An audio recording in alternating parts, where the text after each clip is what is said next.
You're now rocking with the hottest boxing podcast in the land with your host, Coach Malachi Williams. True.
For the thousands in attendance and the millions watching around the world,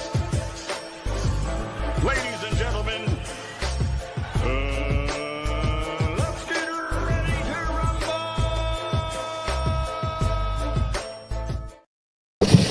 Yeah. What's up, family? This is our boy, Coach Malachi in the building. And we back. True Media Podcast. We back up in this bitch, man. True Media Podcast. We back up in here, man. Happy Wednesday. They call it in America. They call Wednesday Happy Hump Day. So happy Hump Day, Humpty Hump. You know, I think in Japan it's already Thursday. So you know how it is. Something like that. But shout out to everybody, man. Shout out to Mr. Tomato Can in the building. Tony Montana. Okay, we reloaded. No, y'all saw what happened to Tony. I remember when I was growing up.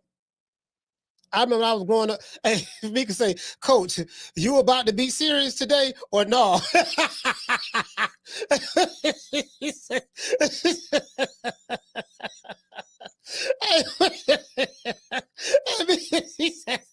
hey, she asked me a question in the other chat. She said, are you about to be serious today or no? I'm serious every day. I'm serious every day. You get what I'm saying? You know, we got Big Ant, the spokesman, coming on, man, from Urban Politics TV. He coming on, man. We gonna be talking boxing and some other shit. But listen, check it out. I'm serious every day though. It's just the fact that I like laughing. Shit be funny. So shit, shit be, I ain't gonna lie, shit be funny to the motherfucker though. The stickiest of the You want to smoke with the old boy Rick Daniels? Hey man, this shit. Hey, listen. Shout out to C Brand Duval, stand up. It be funny. You get what I'm saying? I'm serious every day though. Hey, Larry say, who was y'all, Coach? He said, hey, that's a good question. But somebody say y'all is another way of saying you people. It's the same thing. Y'all and you people, it's the same thing.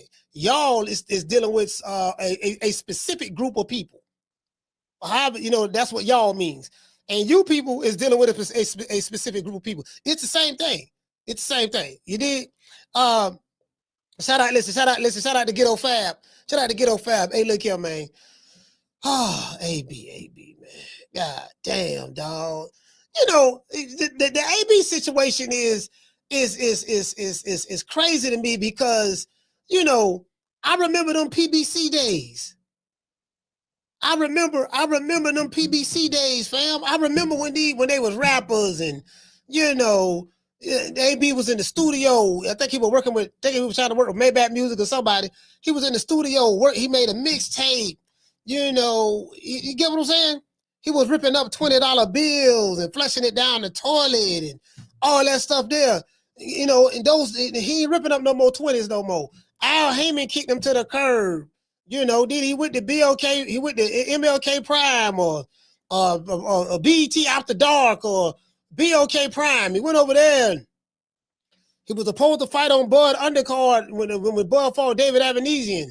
They called him David Avocado, but it is what it is. Whoever David Avocado when Bud fought him, David Avanesian when Bud fought him, when Boots fought him, it was David Avanesian. They knew his name. True. They knew his name. Yeah, no, he's a formidable opponent. I was like, oh, okay, so he's a formidable opponent when your guy fight him. But then when the nigga you don't like fight him, his name Avocado. I get it. Bam. All right. So the switch up game These dudes switch up. Listen, they gotta listen. How they be switching up and crossing over? I say, but they got that AI. They got that Allen Iverson crossover. They got that Tim Hardaway crossover. Y'all don't know nothing about Tim Hardaway. That Tim Hardaway crossover. Tim Hardaway had a mean crossover too. Once he cross you up, goddamn it, it's a wrap. Ankles breaking, everything. True. AI too. AI, and nigga, AI. You get what I'm saying? Yeah, man. That AI crossover, boy. Man, hey, man. Y'all better look up AI. That crossover. But anyway, that's neither here nor there. But I saw when AB was, he was the guy, he was the man, he was throwing concerts on the way to the ring and Rich Homie Quan and all that stuff there. And to see him I told y'all I saw him in Vegas. And he was at the bar with about 4 guys around him, and he was drunk then. He was drunk then, so I'm like, man, this man here. So obviously he have an alcohol problem. But the thing is you got two aspects of AB, right? You got multiple aspects of AB. You got a group of people who love him no matter what, but they love him for the wrong reasons. You get what I'm saying? Like, what I like to call the nigga shit. They love him for the wrong reason. They love him because he AB act the fool. He's entertaining. He's always clowning. And I'm like, man, y'all ain't see that man rip them $20 bills up and flush them down the toilet? Y'all ain't see that man throwing money out the window because it was less than $100 bill and less than 100 or 50? Y'all ain't see this man, get some change in Walmart and throw it in the air. Like, bro, and like y'all ain't like, listen, something gotta be wrong. I tell you what, something has to be wrong with you. I'm in favor of AB getting a psychiatric evaluation. I'm gonna tell you why. Because only a fool will rip money up that he worked for and flush it down the toilet. Like, that tells me, let this dude a goddamn fool. He is a fool. Because only a fool to do that. And then you justify it by saying some slick shit. Yeah, I don't keep nothing smaller than I don't keep nothing smaller than 150 in my pocket. Anything, a $20 bill, 10s, 5s, 1s, I don't keep that. I rip them up, flush it down the toilet. Like, something has to be wrong with you. And to have a group of dumb niggas following him, co-signing on that shit. Nigga, that's AB about billions. But now the man broke. Trying to skip out of the man. I got a video of AB in the strip club right now on my phone. I ain't even put them up. I'm gonna put them up so y'all can see them. I got video footage of AB in the strip club on my phone, pissed drunk. You get what I'm saying? I'm telling you, it looked like a hole in the wall. It looked like a hole in the wall strip club too. This wasn't even no high-end strip club. I said, damn, AB going out bad. True. Bro, you get what I'm saying? He going out bad, bro. Like, this, listen, I have the video footage. I got the receipts. Y'all know me. If I say I got the receipts, I have the receipts. Bro, like, this man, bro, he going out sad, bro. Like, the girl looked like she wasn't even interested, really. She bent over, she grinding on him a little bit, half-heartedly, and he's sitting there, drinking his hand, eyes looking gone. You get what I'm saying? Yeah, I'm like, man, come on, fam. This a hole in the wall, bro. This a hole in the wall. You in a hole in the wall. Rats and roaches running through the club. You get what I'm saying? I'm like, bro, and it seemed like, and the dudes he got around him, it looked like he got some broke dudes around him. Like, damn, like, Tank don't hang out with you no more. Floyd don't hang out with you. Like, you put Tank on. You the one that introduced Tank to Floyd Mayweather. Tank still, Tank used to drink and all that stuff. He seemed like he's trying to get it together a little bit now. I don't know. Now, they say Al keeping his money, so I don't know how that's working out. But outside of that, but you get what I'm saying? Now, look at AB. And you don't hear that from Robert Easter no more. Robert Easter is gone, And this is when keeping it real. This is when keeping it real. This is when keeping it real goes wrong. Yeah, at least he keeping it real. Yeah, he keeping it real ignorant. You get what I'm saying? Cause the dudes I saw around him, I said, yeah, them niggas broke. I could tell. I could tell they broke. Like you could, some dudes you could just look at it and say, yeah, he broke. He just sitting there, and then some people like, oh man, AB got people around him. They just want to use him. Well, some people like to have people around them that use them. Some people like being used. It's kind of like Stockholm syndrome. You get what I'm saying? Like some people like being used. Like why he got them hang-arounders around him. Some people like hang-arounders around them because the hang-arounders make them feel good. The hang-arounders tell them what they want to hear. Tell them what they want to hear. Stroke their ego or whatever. Oh, he just in it just to be around a celebrity, get some free drinks. You go to the club, get some free drinks. We ain't got to pay to get in. We with AB. You get what I'm saying? Like, okay. Check this out. When they just I showed the video yesterday of AB being drunk in the restaurant trying to leave, and AB said, "Hey man, hey, square this away for me tonight, man, and I'll take care of tomorrow." And dude say, man, I ain't got no money like that for no hotel, for no some restaurant bill or whatever. You know what I mean? Come on, man. Why you asking me? You AB? He said, you AB? Why you asking me? AB trying to get his homie that's hanging around him. That's broke. In comparison to AB, that's broke. To pay a $2,200 tab that he helped run up. Now he helped run the tab up. He helped run the tab up. Facts. Now, ain't that some shit? Nigga gonna help run the tab up. Then when I ask you to chip in on the tab that you ran up, you gonna look at me like I'm crazy. True. Hey, Keys, you gonna look at a nigga like he got 9 heads. Man, hold on. This 22, you act like this $2,200 bill is all me. This ain't all me. Did you contribute to it? Did you buy a couple of bottles yourself? Come on, fam. Like you at least got to chip in. You got 4 dudes with you. You done ran up a $2,200 tab, and then they look at you. Get what I'm saying? You contributed to this bill. Yeah, you can't, man. That was you get what I'm saying. So, but something wrong with that boy. Make a long story short, something wrong with that boy because something has to be wrong with you. You ripping up money, dog. Who rips up money that they worked hard for? It doesn't matter if it's a $20 bill or $10 bill or $5 bill, but that sweat equity, that money that you made came from the strength of you, of your hard work. So when you're ripping the money up, you're ripping up what you work for, what you ran those miles for, what you hit the pad and sparred for. What you paid sparring partners to come in for. You ripping all of that up. Do you get what I'm saying? You ripping all of that up. And when people try to tell AB about, man, come on, man, people need to talk to AB, man. Dudes online just be like, oh man, shut up. AB don't know nothing, don't know who you is. That man can live his own life. He know what he doing. Let him live his life. Cause you got people on social media like to crash out.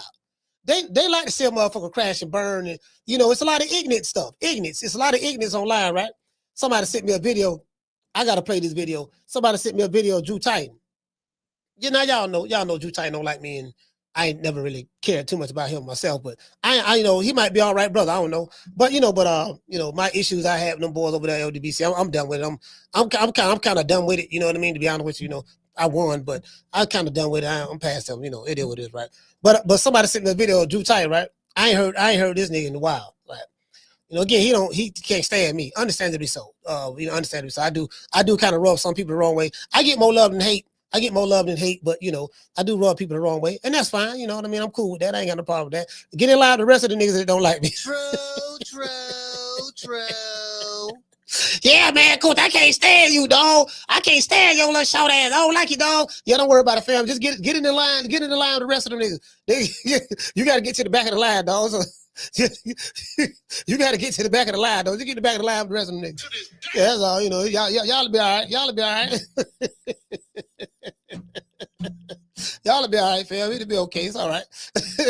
It's all right. You know, this too shall pass. This too shall pass. Anyway, but somebody sent me a video, right? And there was so Drew he's arguing with the Nick Sack. The niggas I call the Nick Sack, right? The Nick Sack is the broke, the broke niggas, Nick Sack smoking, So listen, this is the funniest shit, right? Cause I gave y'all descriptions of what these niggas look like online. I said, man, these niggas do Nick Sacks. These niggas Nick Sacks, man. They, you know what I mean? They sitting at their baby mama house, sitting on the renter center furniture, playing video games all day, drinking all the churn milk, eating all the churn cereal, drinking all the juicy juices, eating all the Frito-Lay, the variety pack potato chips, running through all of that, right? Got Man over there, Tom, Lil AK, Lil Shotgun, Lil Uzi, Lil Coochie Bird. They got his homeboys right there, right, just laying on the floor. They ain't contributing nothing. Hey, all of them got phones. I'm like, okay, how y'all able to afford these iPhones? But y'all broke ain't got no money. But that's neither here nor there, right? The phones in their mama name or baby mama name, whatever, right? And they just sit around and argue and want to threaten people all day, right? So I was sitting here watching this video, and Drew Titan is having trying to have a sensible conversation with the Tank fan. It was a Tank Davis fan. I swear to God, bro. Tank Davis got some of the lowest IQ fans I've ever seen in my life. These Tank fans online, these niggas is dumb. I'm talking about they got to be like 4th grade dropouts or something. They can't talk. They're not articulate at all, bro. It's just like, damn, fam. Like he got the goofies for real. You get what I'm saying? So this dude talking, he say, yeah, nigga, why you hating on Tank, man? Then he say, yeah, cuz, why you hating on Tank? Cuz. Now he's clearly from the South. I think he sounded like he was from Baltimore or something, right? Yeah, why you, and I think he had tattoos in his face, some shit. And then his mama started talking in the background. The man mama started talking. It sounded like an older lady. She said, well, if you don't like him, saying what he's saying, then why you just don't hang up? Get him off your show. Why you still, she talking in the background. And so Drew like, dude, is that your mom in the background? This nigga smoking Reggie. Nigga smoking Reggie. The man living with his mama. I'm telling you, fam. True. These are the guys who, and he's a YN. He one of them YNs. YNs are ignorant. I told you, 95% of Tank fans is YNs. He got the YNs and he got the LGBT community. Yeah, I showed y'all that picture right there already. So, this is what you arguing with. Much love to the LGBT community. I don't want no smoke with y'all. I know how y'all get down. But you get what I'm saying. But I'm just saying though. So he's arguing with this YN, and the YN with the talking. he went again kind of disrespectful. I was like, man, but listen, I gotta play it. Right. I'm gonna play it for y'all. This shit is fun. It's one of the funniest videos. It was so funny because once his mama started talking in the background, Drew bust out laughing. Cause I would have did the same thing. I'm like, bro, cause he started talking tough and gangster. Fam, you talking tough and gangster at your mama house? Fam, you at your mama house, fam? But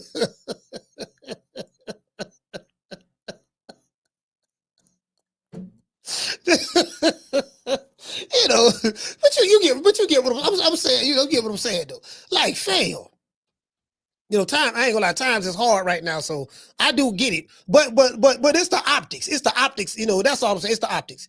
Anyway, let's get into the show now. The dark truth behind Adrien Broner's downfall. A new video has surfaced of Adrien Broner being intoxicated in a restaurant while trying to skip out on paying a $2,200 bill.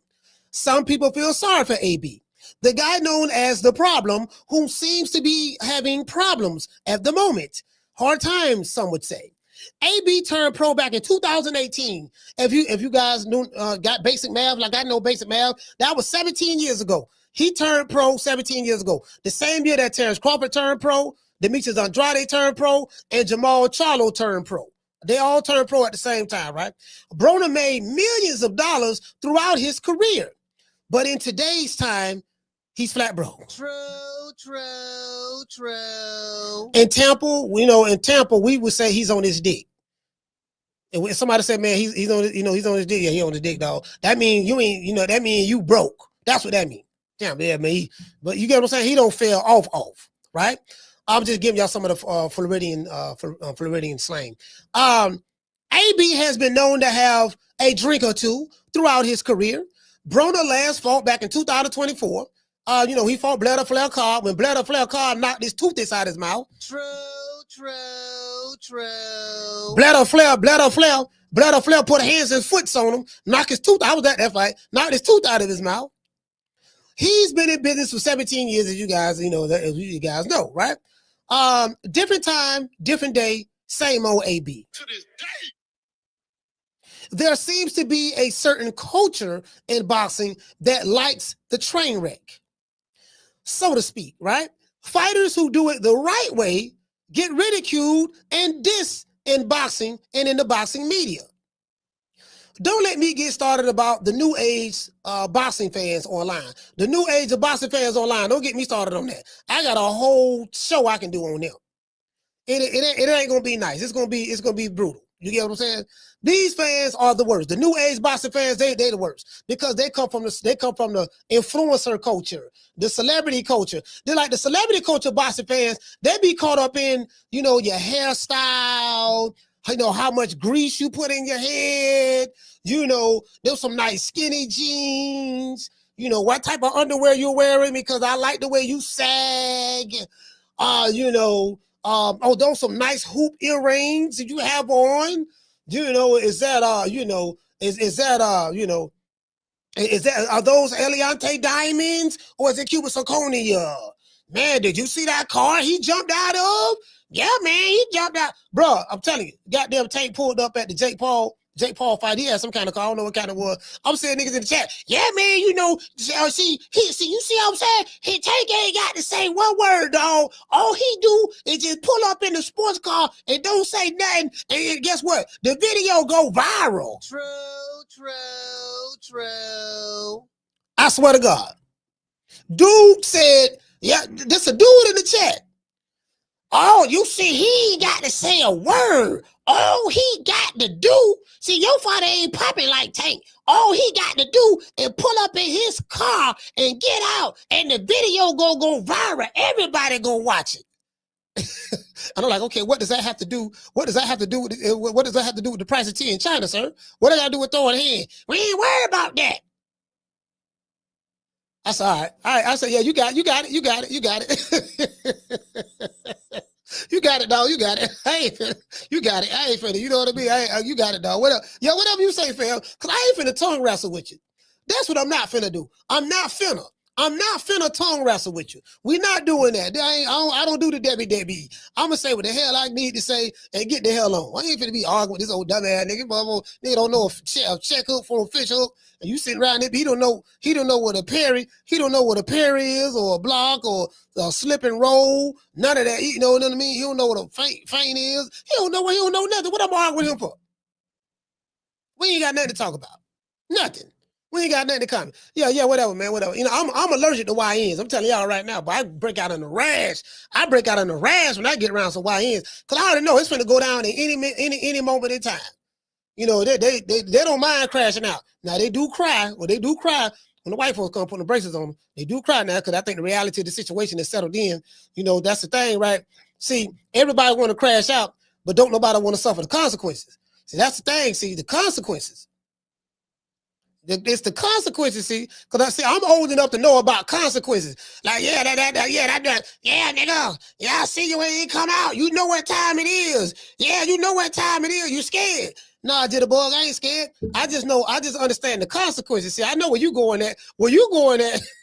When you go in there, you're going to get about 60, 70 years. That's what you finna get. You finna get about 60, 70, and you can be like the rest of them young niggas, the young YNs who were talking that shit, but then when them crackers get them, they put them platinum braces on your ass, you in that cold ass courtroom with them orange county jail slippers on, that's when it's really get real. You in there, it's just you and them white folks. Then it's like, oh, okay, you ain't so gangster no more. True.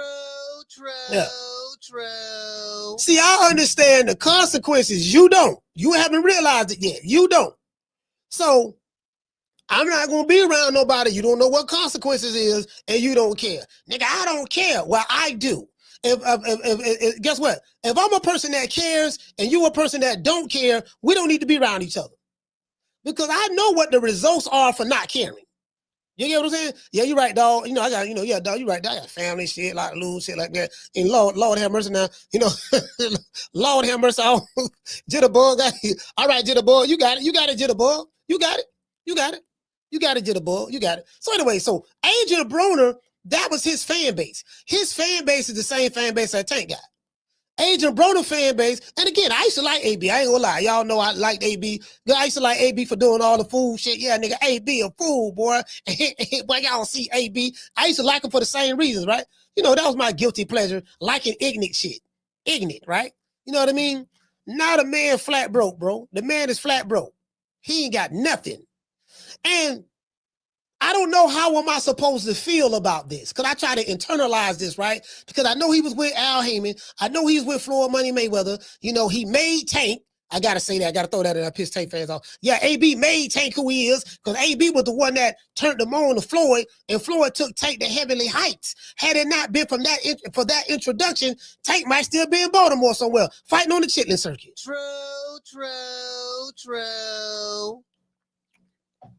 He might have been over there with Golden Boy Promotion with Oscar.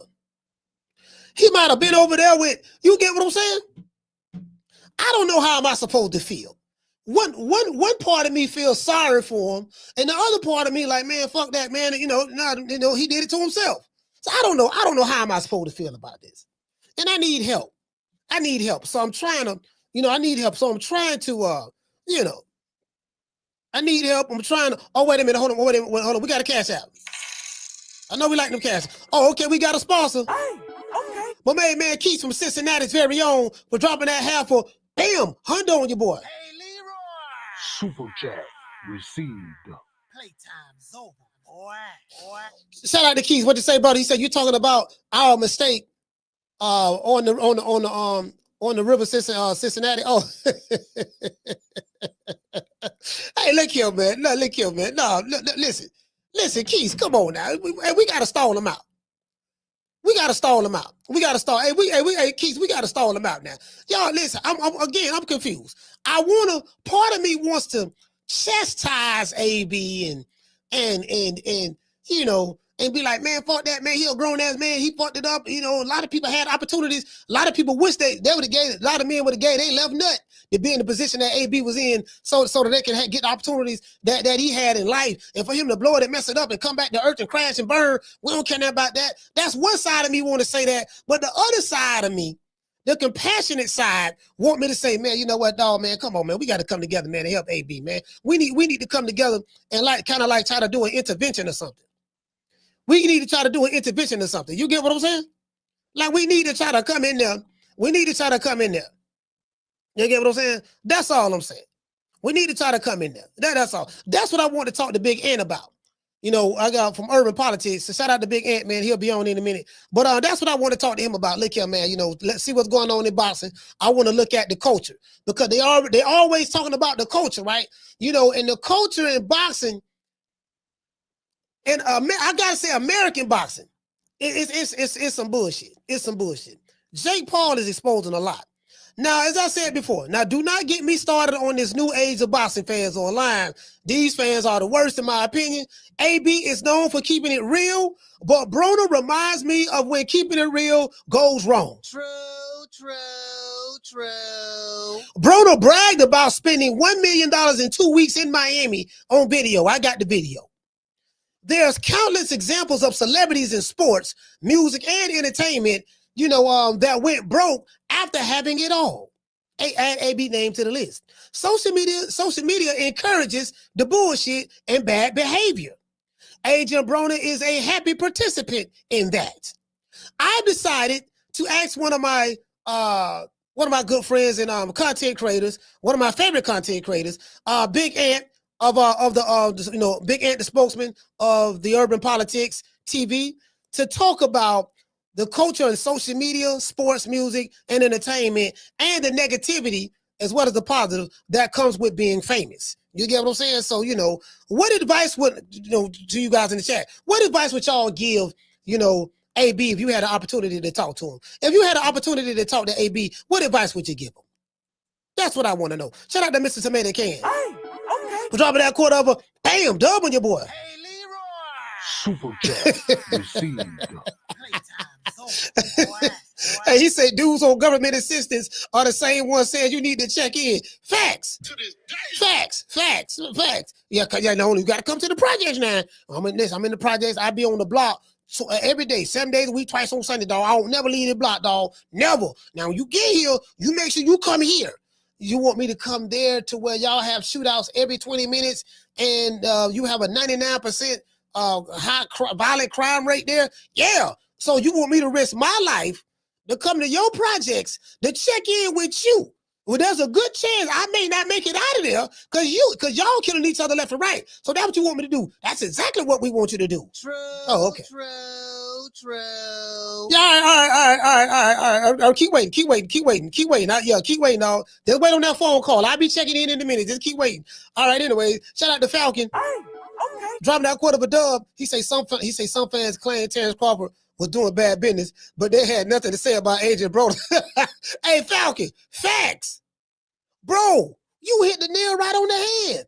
They had nothing to say about Adrien Broner. This man blowing money left and right, flushing money down the toilet. And hold on, if Terence Crawford doing bad business, what do you call flushing $20 bills down the toilet? That would you call that doing good business? You call that stunting. Oh, nigga, he's stunting. Crawford don't never stunt. The man walk like he broke, dog. The man walk around. If you see what the man be wearing every day, jogging suits, this and that, the man dressed like he got $2 in his pocket. Literally. Nigga got a net worth of 8 figures. He got a lot of money. He ain't got Canelo money, but he got a lot of money. But he walk around like he just 9 to 5 Bob. You know what I mean? Like, for real. Yeah, I'm like, man, shit. Anyway, shout out to Fabian. Hey, okay. Dropping that half a dub on your boy. He said, what up, coach and chat? Supporting the show from St. Louis. Man, shout out to St. Louis, man. Some real players come out of St. Louis. Facts. True. Yeah. It's some real. I know some cats out of St. Louis. I met some cats out of St. Louis before. You know what I mean? I met some real players out of St. Louis, for real. I ain't meet no YNs now. I don't do YNs, but I met some older cats. Yeah, man, they were putting it down. Yeah, they were doing that. They were putting it down. Hold on, what we got? Shout out to Sean from the Heights. Hey, okay. Dropping that quarter of a bam, dub on your boy. Hey, Leroy. Super chat received. Playtime's over, boy. Hey, Sean say, Coach, I can help, but don't lock the door for the collection plate. Hey, Sean, I'm gonna tell you what Dr. Umar told somebody who donated, who gave him a donation. Yeah, brother, I appreciate the $5. Next time, make it 20. To this day. True. I appreciate the 5, Sean, but next time, make it 20, brother. I know you can do more. That's what Dr. Umar, bro, Dr. Umar, I say, this nigga, bro, somebody gave you a donation. They gave you what they had, and you accepted it, but then gave them a backhand compliment. Yeah, bro, listen, I'm not making this shit up. It's a video out there. Somebody gave Dr. Umar, because he sent the donation for the DMG and FDG Academy or something. I think they gave him $20 or they gave him $10 or something. It was like $10 or something like that, right? He say, Sister Clarice, thank you for the $10, my queen. Thank you for the $10, queen. He said, next time make it 20.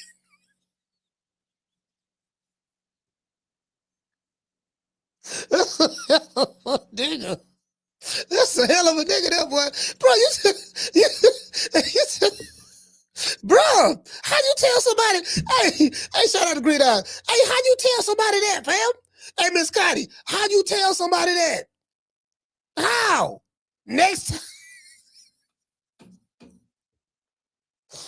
time, make it 20. You get what I'm saying? Cause this what we need. Donations. Donations. Donations. Donations. Donations. Donations. Gifts. Gifts. Gifts. More gifts. More gifts. Y'all see, y'all gotta tighten up. See, y'all gotta tighten up. See, y'all been slipping on your pippin. See, y'all gotta tighten up, fam. I ain't want to say that. I was gonna keep it to myself, but you know, I've been encouraged to speak now. Y'all gotta tighten up, fam. Like for real though. Y'all been, you get what I'm saying? You know, that's all I'm saying. Y'all gotta tighten up, man. Y'all be holding out. And again, I don't want nobody thinking I'm begging. I ain't begging now. I'm just trying to relieve y'all of some of that paper. True. That's all. True. Hey, nigga, Uber don't raise over $1 million. Uber don't raise over $1 million. I said, God damn, this nigga here. Hey, shout out to hey, Uber don't raise over $1 million, fam. I'm like, God damn, okay, shit. Oh, damn, this motherfucker right here. Damn, motherfucker just sending up money like that, huh? I'm like, how much you don't raise so far? See, brother, that's the worst thing you can do, brother, is start pocket watching, brother. You pocket watching. Never pocket watch the doctor, brother. Brother, never pocket watch the doctor. I say, brother, never pocket watch the doctor, brother. You did? You need a testosterone injection. Your estrogen is getting the best of you, my brother. You need a testosterone injection. Your estrogen is getting the best of you, my brother. You are part of the estrogen-based anti-masculinity movement. Stop worrying about me with no shirt on. You are part of the estrogen-based anti-black masculinity movement. I just came from the beach in St. Croix. I took a dip with the ancestors. Is that all right with you, Negropean? I just took a dip with the ancestors. Is that all right with you, Negropean? I just took a dip with the ancestors in the ocean of St. Croix. Is that all right with you? Stop worrying about me and no shirt. Somebody get that brother some testosterone. Somebody get that brother some testosterone. His estrogen levels are a bit too high. Yeah, man, you get what I'm saying? So we trying to, hey, we trying to get the, the estrogen levels are a little bit too high. You get what I'm saying? No, the good doctor. Y'all know I rock with Dr. Umar. I like Dr. Umar. I don't know. I don't know why y'all don't like him. I like him though. I like him. And you know what I like about Dr. Umar too? Hold on. Oh, here you go. Here go Big Ant. All right, Big Ant, I got you right here. Let me go ahead and make Big Ant a moderator right quick. All right, hey, this link for Ant right here. Hold on. Let me go ahead and tag him right quick. Yeah, man, stay on your pivot at all times, man. Shout out to Big Ant, man, the spokesman, man, of urban politics. I force a Big Ant here, but I listen to his content every day. Hey, check it out though, right? So AB, I don't know whether to feel sorry for him, whether to chastise him, whether to, I don't know what to do. And as I said before, the reason why I wanted Ant on here, because not only do I like his content, but it's a lot of subject matters that he cover on his platform that I like to talk about, and sometimes it bleeds over into this show as well in boxing. And it's like, man, like this whole culture shit and the code, and when I talk a lot of, we talk a lot about the young dudes and the shit they be doing out there on the street, and it's consequences to this shit. And now we're seeing Adrien Broner, him being drunk out in public, him going broke, messing his money up, is a consequence to foolish behavior. You get what I'm saying? He's in this situation because of his actions. AB, 36 years old, something like that. Shout out to Trenton. AB like 36 years old.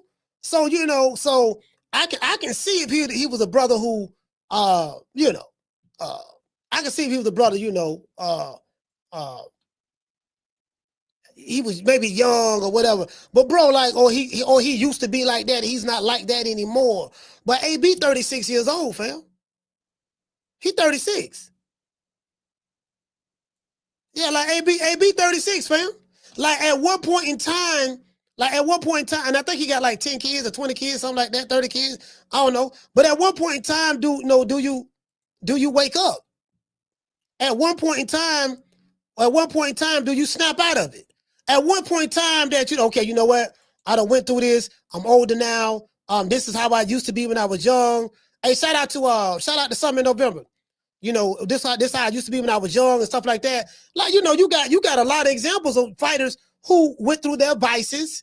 They went through their vices, and then now, they don't came out of it. Then, I'm gonna tell y'all something.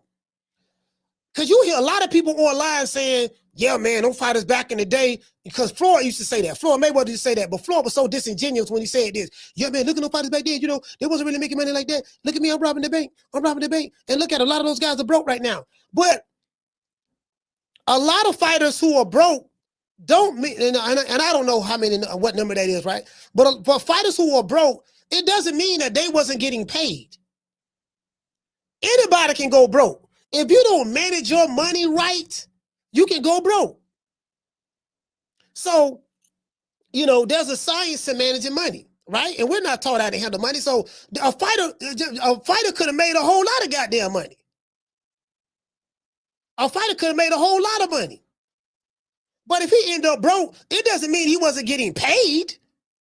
It doesn't mean Don King robbed him or Bob Arum robbed him or Al Heyman robbed him. It just means Al Heyman paid this dude. And if he blowing his money, I got a video, dog, where AB say he blow $1 million in 2 weeks in Miami. It was him and his boys. Think about that. Shout out to Sean from the Heights. Hey, okay. Dropping that $1, man. Shout out to Sean. Shout out to the Heights, man. Hey, shout out to Green Eyes Pete. She gifted somebody a membership. Shout out to Sean from the Heights again. Hey, okay. Dropping that quarter. He said, I promise.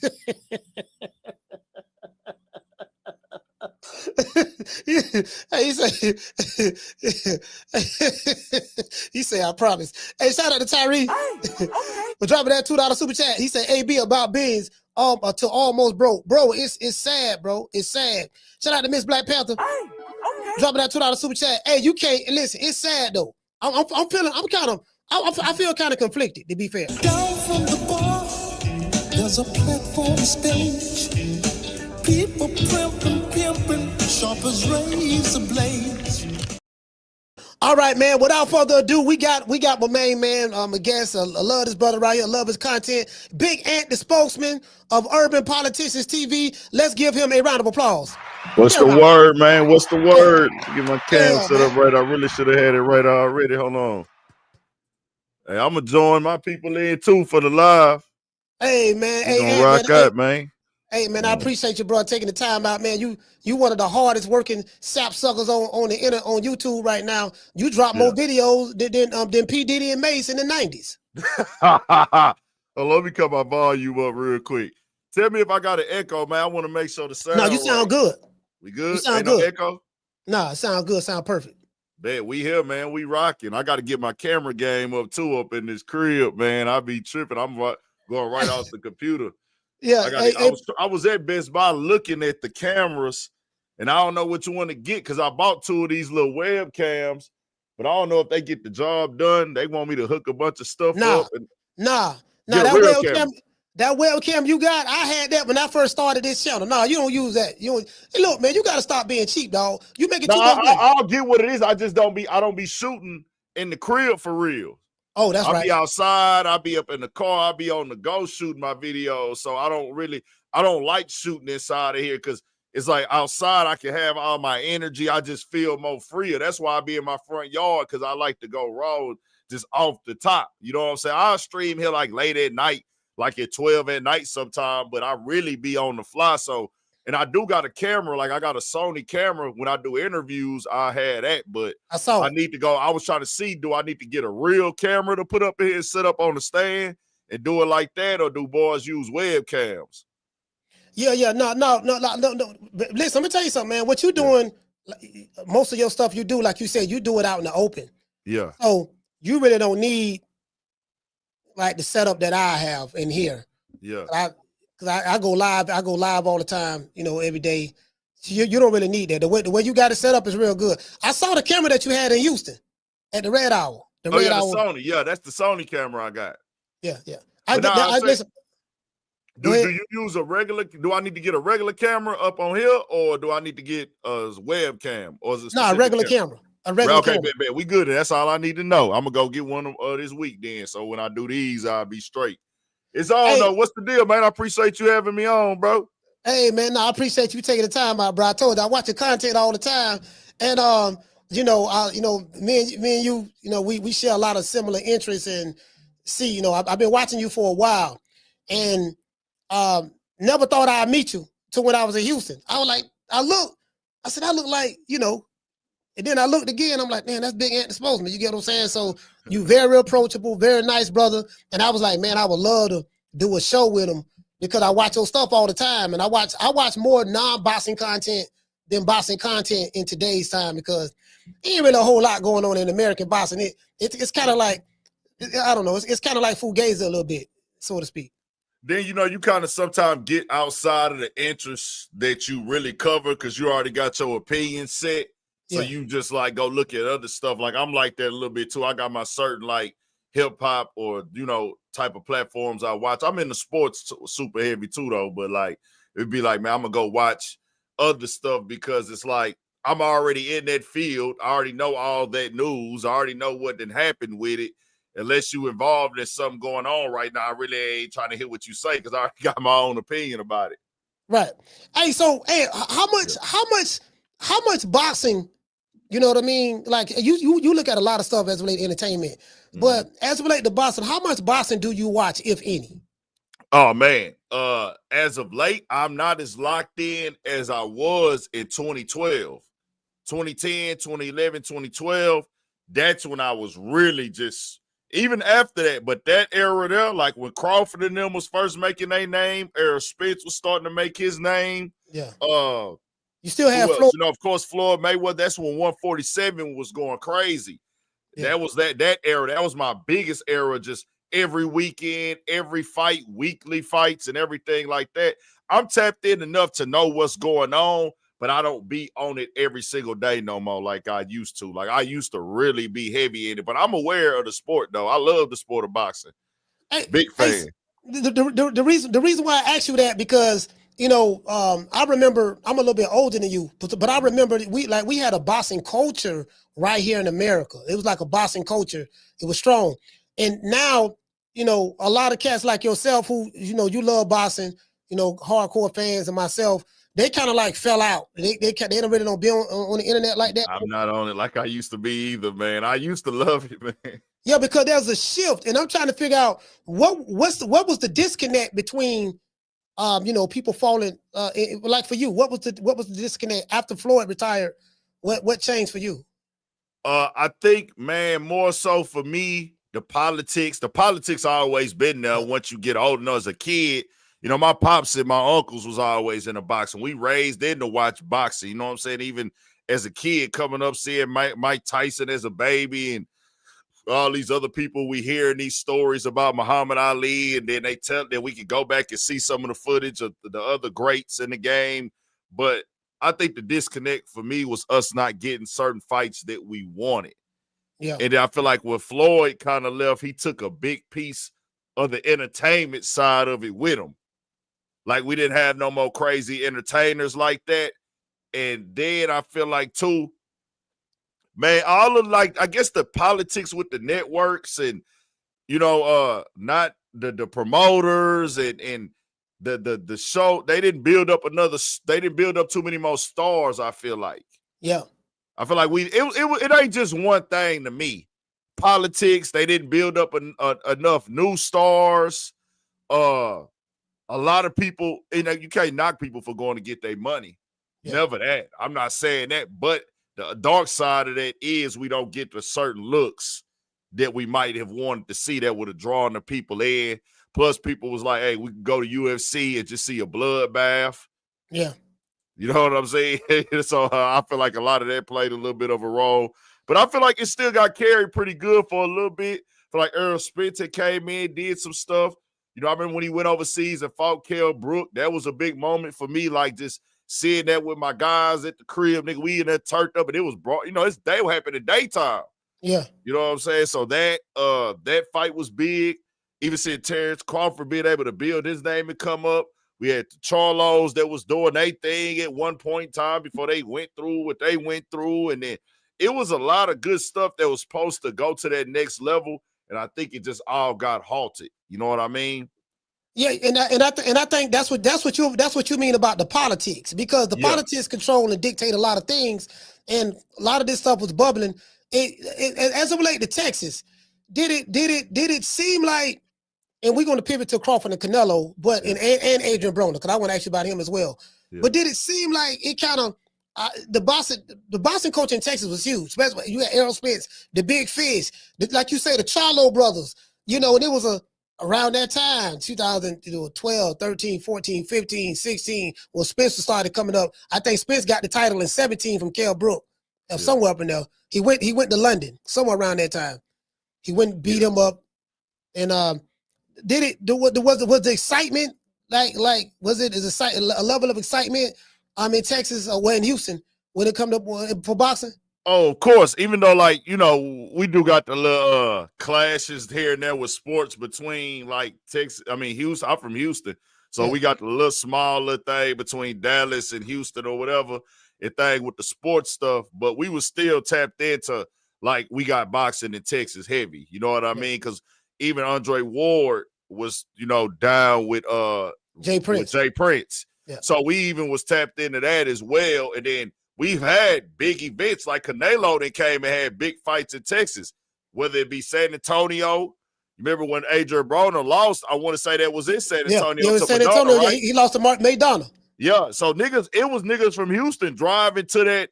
That was Adrien Broner's first loss. It was niggas driving from H-Town to San Antonio to see that fight. You know what I mean? Then, you know, Jerry Jones was having Canelo fight in Jerry World. Yeah. People from Houston was going out there. And then vice versa. We had a couple big fights out here in Houston throughout the years. So we've always been a boxing, supportive boxing state.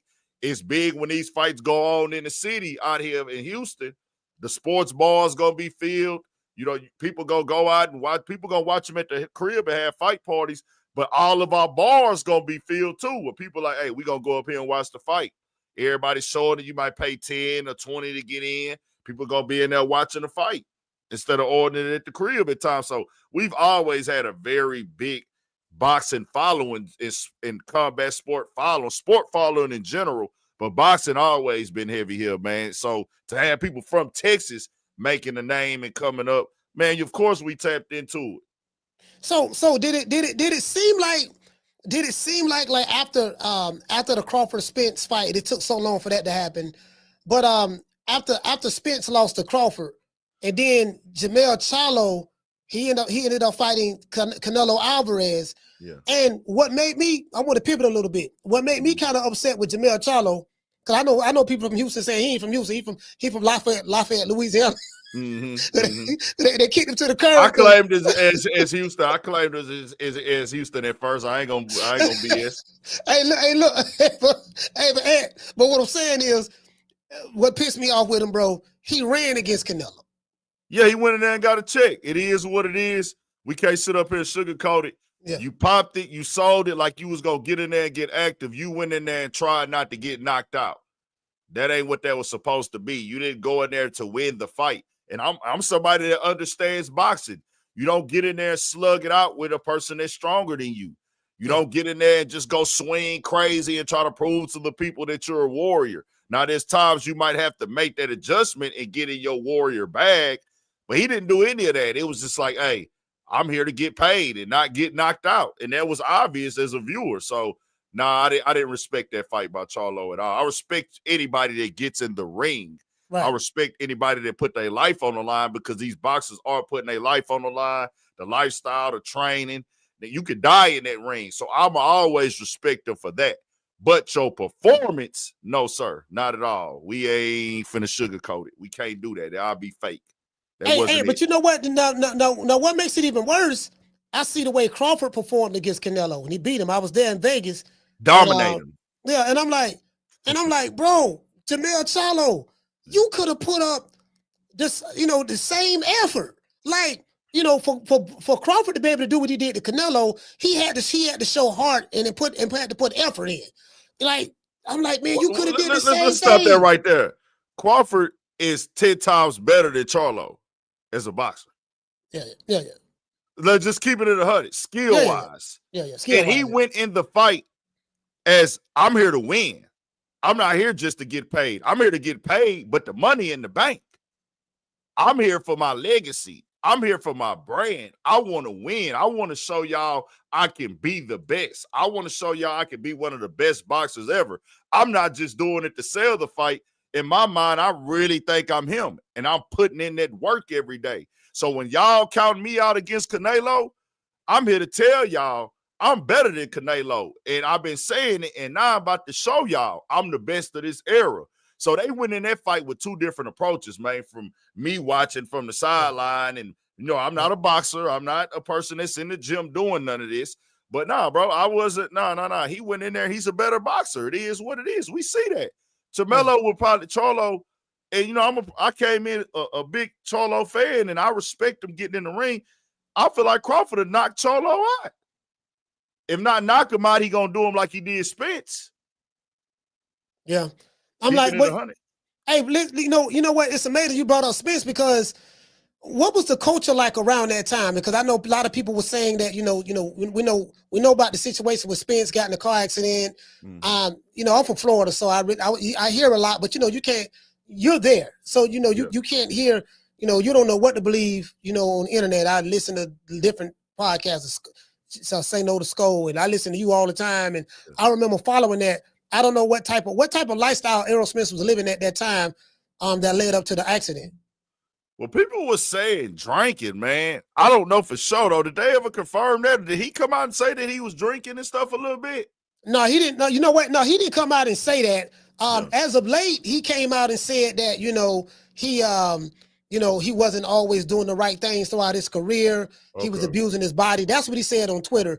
But he didn't come out and say, yeah, I was drinking, I had a drink. He never came out and said that. Yeah, see, it's a difference between having a drinking problem or being somebody who like to casually drink. And we know in boxing, even being, some boxers do drink. You know what I mean? But we do know, like, hey, every time you drink that alcohol, you're going to have to work 10 times harder to get it off for you. It's not like you're a person that's like, oh, I just want to stay in shape just for the look. Nah, you got to stay in shape for combat. So I don't really know if he was drinking or something. He had the glare. I know he had the eye problem, whatever, from the wreck. I don't remember, but I thought I did. I might have seen him out. I don't want to be wrong about that, though, man. But if he came out and said it, I heard all those rumors online, too. I don't really get into those because I can't confirm none of that stuff, and it wasn't documented proof that got made public. It was 1,000 rumors surrounding him in Dallas, and the way that wreck happened and the way that it looked with the wreck is like, bro, what did you really have going on? But I couldn't confirm nothing. And then I'm from Houston. I'm 3.5 hours away from them. You know what I mean? Yeah. So I didn't really know everything, and I'm not tapped in to all this stuff that was going on. So I would be just reporting rumors if I came on here and said anything. But if he came out and said, yeah, bro, I wasn't really focused at that time. Yeah, he said that. He said if he wasn't focused, then there you go. I don't know what he was saying about take care of his body. I thought I seen alcohol. And, whenever you got a wreck, people going to think, bro, you was drinking. You know what I mean? Was you drinking? Because we just see how that happens so much on the road with athletes or just people in general. DUIs is heavy, and it's very dangerous. And every time you get on that road drunk and you have a wreck, you could have lost your life or killed somebody else. So, and this is a nigga who like to drink himself on the weekends. You feel me? Yeah. But I ain't finna go do all the other stuff. But, would you? No, it's amazing you said that, because I don't know how much you know about Adrien Broner. But now back in the day when you was watching the boxing back then, AB was that guy. I watched AB come into this thing and make a name when his daddy was brushing his hair. He was running through everything, and at 1:30, we was on him early. We was on them early. I had several friends. Recipes to my bro Byron. I used to talk to him about boxing all the time. My bro BP, his pops, his brother Steve. We all was just super locked in on boxing every single week. We gonna text, we gonna call, we gonna pull up to somebody's house. Hey, I'm gonna go up here and watch the fight. So we watched AB come into this thing, man. Man, so you remember when AB was on the highest of the high? He was ripping up $20 bills, flushing them down the toilet. He was throwing money out the window, saying he don't keep anything less than 100 in his pocket, 150. All that. Like you say, daddy brushing his hair, rich homie Quan walking him to the ring, French Montana. You forgot AB was a rapper. AB went on tour with Soulja Boy. You don't remember that? AB had music. AB got songs with rappers. AB went on tour with Soulja Boy. He was opening up. He was doing songs with running with Rick Ross. He was he had a YouTube channel. He got a YouTube channel. AB. I was clicking it. We were bro. I used to be in the barbershop watching Adrien Broner YouTube channel. He on there dancing, doing all the stuff with his brothers, acting the plum fool. Yeah. And see, that's what everybody loved about AB, acting the fool, this and that, dancing to the ring. After the Marcos Maidana fight, I lost like $400 on that fight because I ain't know who Marcos Maidana was like that. That's my AB finna beat the brace off the dude. And I saw the lead up to it. Man, that dude put hands and foots on AB in that fight. And that got Maidana to fight with Floyd. That changed his life and made him retire. Yeah, you know what? He hasn't fought since. He had fought that, but then he fought the rematch with Floyd, and then that's when he retired after that rematch. Yeah, he retired. So the thing is, AB is rumor is that he's broke. I was in Vegas. Again, I haven't seen his bank account, so I really don't know. But this is the rumor. I was in Vegas. He was pissy drunk at the Fontainebleau Hotel. There's a video out there I just showed here yesterday where he's in a restaurant. And he had a $2,200 bill, and he was trying to skip out on not paying the bill. I have the video on right here. Somebody videoed it who was with him, and they posted it. So let that sink in. And isn't that video old? I don't know. I thought I saw that video before, like last year or 2 years ago with AB and him. I don't know for sure though, but it got circulated. It was on every single blog. And I don't know, and I can't confirm that, but I feel like I saw that video like a year or two ago, maybe 3 years ago, where he did that, and then I feel like it got recirculated because of him being drunk and acting a fool on the camera and show with Mason. You know what? You know what? I didn't. You might be right about that. Yeah. I don't know. Because I don't know if it's recent or not, but we know he was acting drunk on the Cameron show. And not facts. Matter of fact, hold on. Let me see. Hold on. I can't confirm. It might be new though. I don't want to be wrong. I just feel like I saw that video with him already, or maybe it was a different place. Hold on. Maybe it was different where he did that at, and he was like trying to skip out on the tab at a different time. Let me see. Can I show you this right here? Yeah. This it right here. Yeah, I saw that. Yeah. Let me see. I don't know if you saw. Because we got to square this up tonight. Is this an old one, Ant? That's what I thought. I thought that this one was old, like that it was like a year or two old, but I feel like it could be new. But for some reason, I feel like I saw that video already, and then it got recirculated because he was back in the news for doing something drunk again. Yeah, because the Cameron and Murder May show, with Stat and all of that. Bro, I ain't gonna lie, fam. That was, I felt bad for him. Yeah, you do. It's like, yeah, bro, you tripping. We gotta call it. If you're in the media, you gotta call it out. You gotta say this is inappropriate. You gotta say that this is wrong. Hey, bro, we gotta get you up out of here. You don't want to, like, that ain't it. You gotta speak against it, but at the same time, it's like, oh, bro, what are you doing? Like, you got to get some help. We don't want to see you go out like this because we know how this ends for people. You know what I mean? Do you feel like what? Okay, a lot of people saying that he need help. I physically saw him. I physically saw him in Vegas, and I'm telling you, bro, he got some dudes around him. You know, now this ain't no source to say I was right there. Man was drunk. You know, he took a lot of pictures. He was drunk. He was slurring this and that. And I'm like, fam, like a lot of people tried to help AB. At some point in time, do you feel that there has to be a level of accountability that he has to take on his life, and you know, some type of intervention that people may want to try to do for him? How do you feel about that? As a grown man, there has to be accountability all the time. Because like I tell people, bro, once you get to a certain age as a grown man, people don't feel sorry for you no more. It just is what it is. And I say probably just the general demographic, depending on what it is, but even not depending on what it is or it ain't. Once you hit like 30, a lot of them sob stories and how people really feel, they be like, hey, bro, it's on you. That's just the nature of being a man. You know, we get respected off of what we can provide. You know, that's just what it is. So with him, it's all on him. Can't nobody come save him. He got to take full accountability for his actions and see what he's doing. But the thing is with Adrien Broner, as talented as he was, he showed and done so many things that was like, hey, I have to go against the grain. I'm going to do something stupid for attention right now. Right. He done that so much throughout his career. Like we've seen it like, hey, I'm going to get after the fight and I'm going to say the dumbest thing ever right now. You know what I mean? Like, hey, after the post fight, let me get on here and say something stupid that's going to rub people the wrong way. Or let me get in here and say something stupid that's going to rub people the wrong way. Or I'm intentionally trying to rub people the wrong way. And the last time we see them in the ring, didn't his teeth get knocked out? Yeah, teeth get knocked out by Blair Cobb down in Miami. I was there. Yeah, and it's like, oh, man, what are we doing, AB? Like, you got to get the help, brother. And it's on him, bro. Can't nobody make you stop doing drugs. You have to stop doing them on your own. You know, we don't look at alcohol as a drug, but it is. They say alcohol addiction is one of the hardest addictions to like go through as far as withdrawals, more so than other drugs. I've seen that before. I've seen people report and speak on that. Like alcohol addiction, if you are really physically addicted to alcohol, they say that's harder to shake back than the other hardcore drugs. So if he's a alcoholic, he's in for a tough fight, man. And we can see it.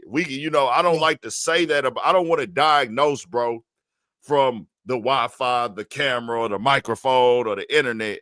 But we can see he got some demons, man. And all we can do is pray for bro. So my thing too is, because my brother had alcohol problem as well. But my thing too is you will have so many, because he had affiliations he's with Al Heyman. You know, I remember Al Heyman back from the music industry, how powerful he was, and Floyd Mayweather. So he got two of the best people in his corner from a financial standpoint, or just you got relationships, because you know this thing is about relationships. You got relationships with some key people, and I kind of feel like, I don't know, man, and maybe he burnt his bridges with people over the years. I don't know. Well, don't know. I ain't gonna lie to you. You know, people always say it's the people around you. Look at the people he got around him. He ain't got nobody around him. Bro, the people around you can't make you do something if you're not the person that want to do nothing. Because the people around you can only tell you so much. We say that a lot. And we say that in the mindset that, hey, bro, dog moving foul, he moving wrong. He got people around him that's encouraging him to do wrong, and they ain't telling him or nothing. A lot of people be having niggas around them that will tell them something, but they not listening to him regardless. You can't beat a man. You can't pull out your leather belt and beat a nigga down for when he don't want to act right. So that's why I say, too, like people say, man, he ain't got the right people around him. He don't got the right team around him. Bro, can't nobody force you to do nothing. Can't nobody force you to speak correctly. Can't nobody force you in the rehab to go stay there. Can't nobody hold you down as a grown man, bro. You your own. You got to get better. It got to be in you. You got to be there spiritually. You got to be there mentally.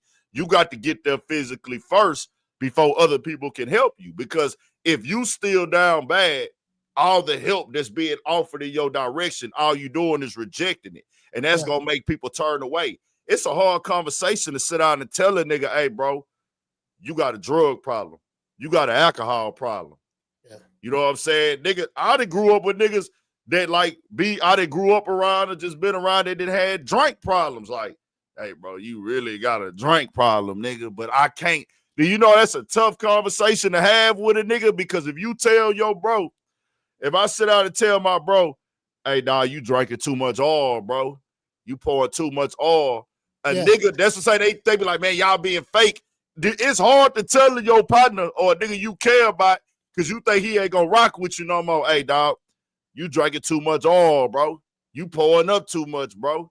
Yeah. Man, you drinking serve every day. You calling the nigga, you calling up on at least a deuce or a line. Nigga be like, bro, what you trying to say, my nigga? I'm good. You feel me? And it's like, it's a tough conversation to have, bro. And it ain't easy if you really got somebody like that. But with alcohol, when you stumbling over stuff, you acting belligerent, you disrespecting people, and I would think it would be easier to say, hey, bro, put your arm around, hey, bro, you tripping, dog. You my bro, you crashing out, you about to go to jail, you about to mess off your life, you gonna burn the house down with this alcohol stuff you doing, bro. We ain't doing it no more. And that's the decision that person has to make. And Adrien Broner got to want to get help. It is what it is. It go back to what you said. We was talking about accountability. At some point in time, you got to be able to look yourself in the mirror as a man and accept accountability, accept responsibility for your own actions. Mm-hmm. And he's the guy that came from nothing and made millions. And now it appears that he's, well, according to what he said he broke, he ain't got no money. He did say that online, but he doesn't have nowhere near what he had in the past. It's like, dude, you didn't have it. You came from nothing. You made something, with the highest of the height. And then now, you turned pro. He turned pro in 2008. So he's been boxing for 17 years as of today, 17 years. And I'm like, fam, like you say, it's hard to feel sorry for him. But to pivot a little bit, the Canelo Crawford fight. What did you think of? I don't know if you saw it. What did you think about that fight? Yeah, I watched that one in New York. I was in New York that weekend, man. I hate that I didn't get to hear the sound because I was in a bar and they had like a party there in New York, and they want the people to be able to hear the sound. But I got to watch it clear. I watched every round, the full fight. Man, congratulations to Crawford. He dominated, man. Really dominated. Really showed up and showed out. I knew that he had the skill set to beat Canelo.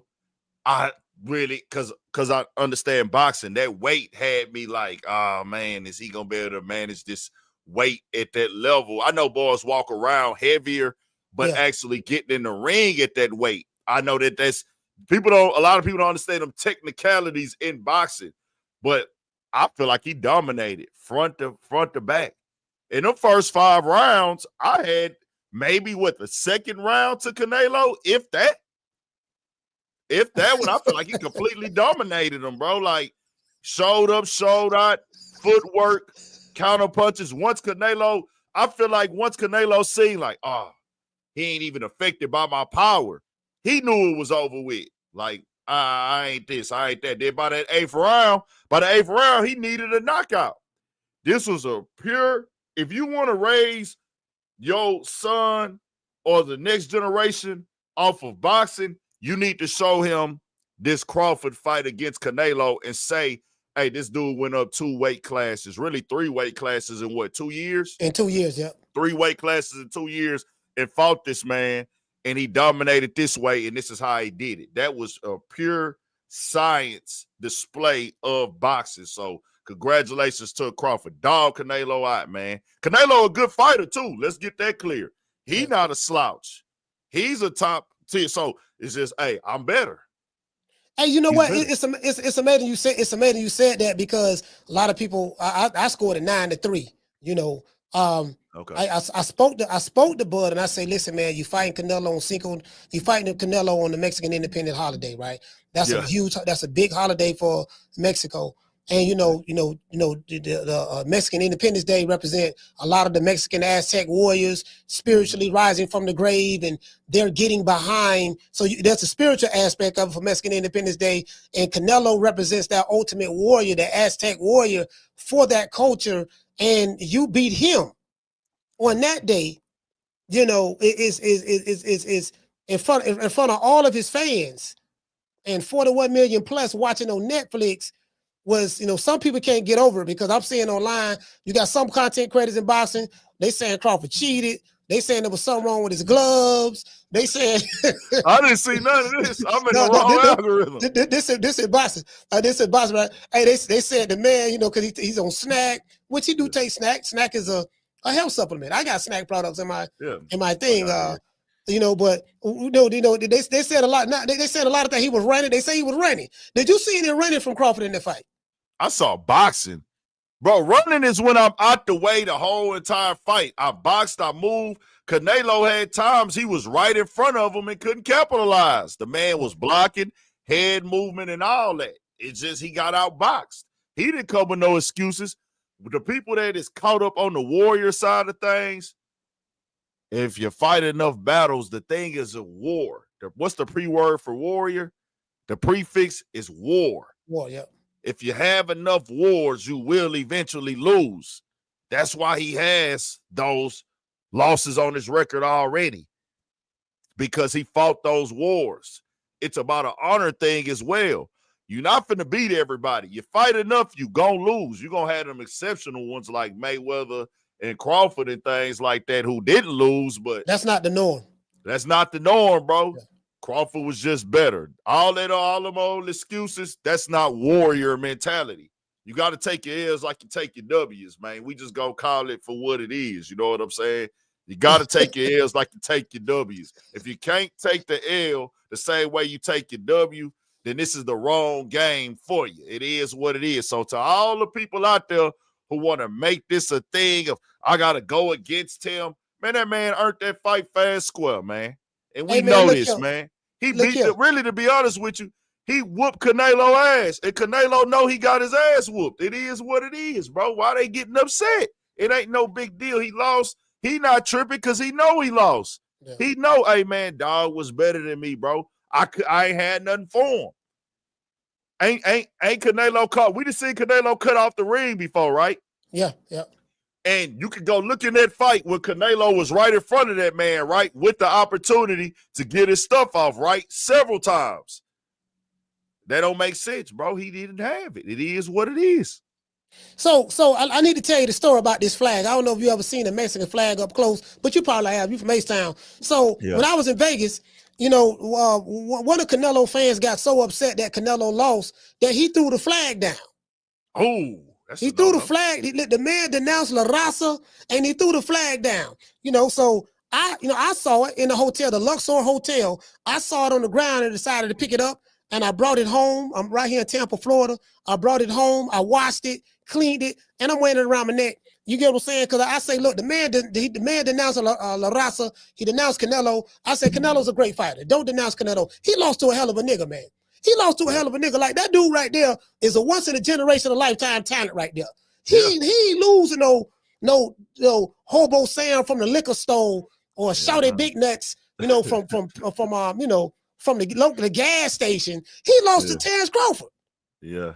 You get what I'm saying? So I got the flag. What do you have any parting words for those who may have switched out on Canelo because he lost to Crawford? Y'all fake. That's the thing, y'all is what it is, bro. You gonna turn your back on dog when he didn't put his whole life on the line ripping for y'all country, and y'all putting too much into it, and you can't whoop him. See, you can't whoop Crawford. Crawford will knock you out. You get in the ring, you going night the first round, bro. So you putting too much stock into this. It must be something a little bit deeper if you're throwing your whole flag away, because you know your people, they gonna turn your back on you throwing that flag away. But what happened was, we got a lot of gambling degenerates. He probably lost his whole everything on that fight, put it all on Canelo. But like I said, this wasn't a fight I could bet on. I was rooting for Crawford, no doubt about it. I just was like, and I didn't think that Crawford would get knocked out at all. I would say, like, because I'm looking like Canelo neck. Neck, know, they got that big wide neck. I'm like, dang, bro. The weight that he got on him over Crawford and that size already and the experience of him fighting even people bigger than him, like Beeble and all them. Yeah. I'm like, bro, he gonna have a weight advantage on, bro. That's the only thing I was looking at. But other than that, I'm like, nigga, you ain't got nothing for Crawford. Boys like, oh man, nah, he finna do. I say, man, watch what we finna see, nigga. He finna show up and show out on him and dogged him out. Canelo got whooped out, man. It is what it is, bro. You fight enough, you're gonna take a L. Y'all boys either get out y'all feelings Quit get your panties out of bunch. Tomorrow's another day, and another way. Canelo will be back. Stop turning your back on your people because they lost, man. It is what it is. It's pathetic. Hey, check this out. So I had a call yesterday, right? And dude from Baltimore. I ain't gonna say his name. He know who he is. White. It's a white dude though, and he say that he said Canelo didn't get dominated. That's fine. Whatever, right? Whatever he say, right? What fight was he watching? Yeah, I don't know what fight he was watching, but he said y'all are getting, y'all are getting out of hand. You taking it too far. So I said, who is y'all? He said, black folks. I'm tired. So he wanted to say niggas. Like, look, I'm tired of you niggas, dog. Y'all getting out of hand. Every time y'all win, because he picked Canelo to win, Canelo lost. So he like, black folks, I'm tired of y'all. You get on my nerves, this and that. That's what he was saying. And I'm laughing like a motherfucker, right? Because he's obviously a bigot. But I'm just sitting there laughing because I'm like, he hurt. He really hurt. He just said we getting out of hand. Do you feel that black folks is getting out of hand? Big Ant, how you feel about that? Hell nah, we ain't nowhere near out of hand. See, I ain't been in the boxing forums. Them boys out of hand. They came in out of hand and out of pocket. They made this shit a race thing, man. Because I'm gonna tell you one thing about us. If our people don't earn the fight, we gonna say they lost. God damn it! If that nigga Crawford would have went in there and got his ass whooped, we would have said, "Hey, boy, you let us the fuck down, nigga." We ain't finna go up there and try to make up no excuses. That's one thing we don't do. Yeah. See, we've done that on some civil shit, on some get back shit, shit like the Rodney King beating and shit like that. When niggas want that get back on that type shit. But in a combat sport, if we see you go out here, you and another man in the ring, and that man beat you, and everybody know he beat you, we ain't finna say, oh, we got to ride with that because we black, bro. We going to say, oh, nah, nigga, they cheated, bro. Nah, that was closer than that. Or you ain't that. We hold our people like, hey, nah, you ain't earned that one, dog. You know what I'm saying? That's how we is as people. Now, certain other people, some people from other places, oh, I'm riding with mine no matter what. Nigga, hey, that nigga didn't win. I don't care. Y'all trying to rub it in our face because y'all racist against us. Man, we ain't racist, nigga. That nigga just lost, my nigga. This is what it is, bro. Jermall the man Charlo told you he lost, goddammit. Why y'all can't accept it? Why y'all just can't accept it, man? Take your mama titty out your mouth and accept your goddamn L. I had one of them dudes come on mine after Ryan Garcia ass got caught cheating and came up with all these excuses. You know what I told him? I said, hey, bro, if Devin Haney or Floyd Mayweather or even now Terence Crawford tested positive for any of that bullshit, you'll never hear the end of it. Yeah. Never. But now we supposed to say, oh, this ain't no big deal. It was just a little bit. A little bit don't show the amount that he had in his system. It just showed that it's there. Yeah. That he took something. That's all that is. They always be wanting to make these goddamn excuses and just not accept the fact that they really is racist and they don't want a nigga to be on top. Just keep it 100. It's people that come and watch boxing from all races that just want to see good boxing. Whether it be a nigga, whether it be a white boy, whether it be an Asian, whether it be a Mexican, they just want good boxing. They gonna show up, hey man, whoever win, they want to go with how they really feel. Then you got these other people who come in, everything is race. Oh, I don't want them niggas on top. It just is what it is. Niggas can beat ass. Terence Crawford is a professional ass beater, and he beat Canelo ass, man. Everybody saw this shit. Canelo he thought about this shit like, man, nigga fucked me up, man. God damn. I ain't think it was going to be like that. He beat the shit out that boy. He just didn't knock him out, which he didn't need to knock out, but he got outclassed. Why you think they ain't talking about no rematch? Rematch for what? Fuck we need the rematch for? Talk about, oh, man, they need a rematch. Nigga, they don't need to re-shit. What they need to do is regroup. Nigga, they don't need no rematch. We need regrouping around this motherfucker. They got to go back to the fucking drawing board. Dog that threw his flags, he need a goddamn re-soul search. And the other white dude that came on here and said that shit, he need a whole goddamn revision of his decision-making in his life because he a grown-ass man invested into this race shit, into sports. Now, I expect people to ride with their people. Now, don't get me wrong. Don't get me twisted. I ain't no bullshit, nigga. Yeah. Like if a black brother fighting, I'ma ride with the brother. Yeah. If you Mexican, you ride with the Mexican. That's understood. That is not an issue. That's not a problem. It's that other little sidebar shit y'all start doing and not want to give niggas they credit. Niggas know niggas can squabble, man. Niggas know Mexicans got heart, man. But niggas know how to beat ass. It just is what it is. Floyd Mayweather been beating ass. Floyd Mayweather whooped a lot of people's ass. Crawford done whooped a lot of people's ass. If Adrien Broner would have kept his shit together, he would have whooped a lot of ass. And it's more ass whoopings to come. We know this shit don't stop. Hey, so you funny to the I'm glad. motherfucker. Am I rolling my line? You funny to the motherfucker. Shit, we been whooping Hey, bro, ass, man. That's what bro, niggas do. Niggas whoop ass. Hey, you the realest dude I had on this. You and another dude from DC. It's about 4 of y'all I don't have on. Hey, bro, you hilarious. Hey, check this out. I want to talk about, I'm looking at the boxing culture, right, with some of these fighters like Adrien Broner and stuff like that. But you know what I talk about all the time too, Ant? What? The street shit, the code. Yeah. You know, I seen you cover a lot of stuff that was going on with Young Thug. Yeah. You know, Gunner, R.I.P. to Young Dolph, man. You know, just Yeah, God him, bless, man. Rest in peace. Nipsey Dolph. Hussle. You know, Nipsey Hussle, all this stuff there. And it seems like I see you cover this stuff, right? And over here in Boston, they try to talk about the code. You know, we got to stick down and stuff like that. And I get that. And I explained the code over here because a lot of these guys, they're not talking about, Neely Fuller, who's the architect of the code that I know of, talking about how to combat racism, the compensatory code to combat racism and white supremacy. Okay. So in the street and in hip hop and stuff like that, when people talk about code, what's your understanding of what the code is as it relates to that in the street? Because I don't think it's talking about Neely Fuller. Man, the code for black people don't come from none of this dumbass street shit. That's one thing we have to do because we have let white supremacy and we've let media and we've let these people water us down to everything got to be tied to some street shit when it's time for us to stand on something. Like, when it's time for me to stand up and ride for my people, I'm being tough. Or if a man is standing up for what he believes in, he got to be seen as a gangster or a tough guy. If a man is willing to fight or put any type of physicality or violence, then he's transferring into being a gangster because he don't want nobody to play with him.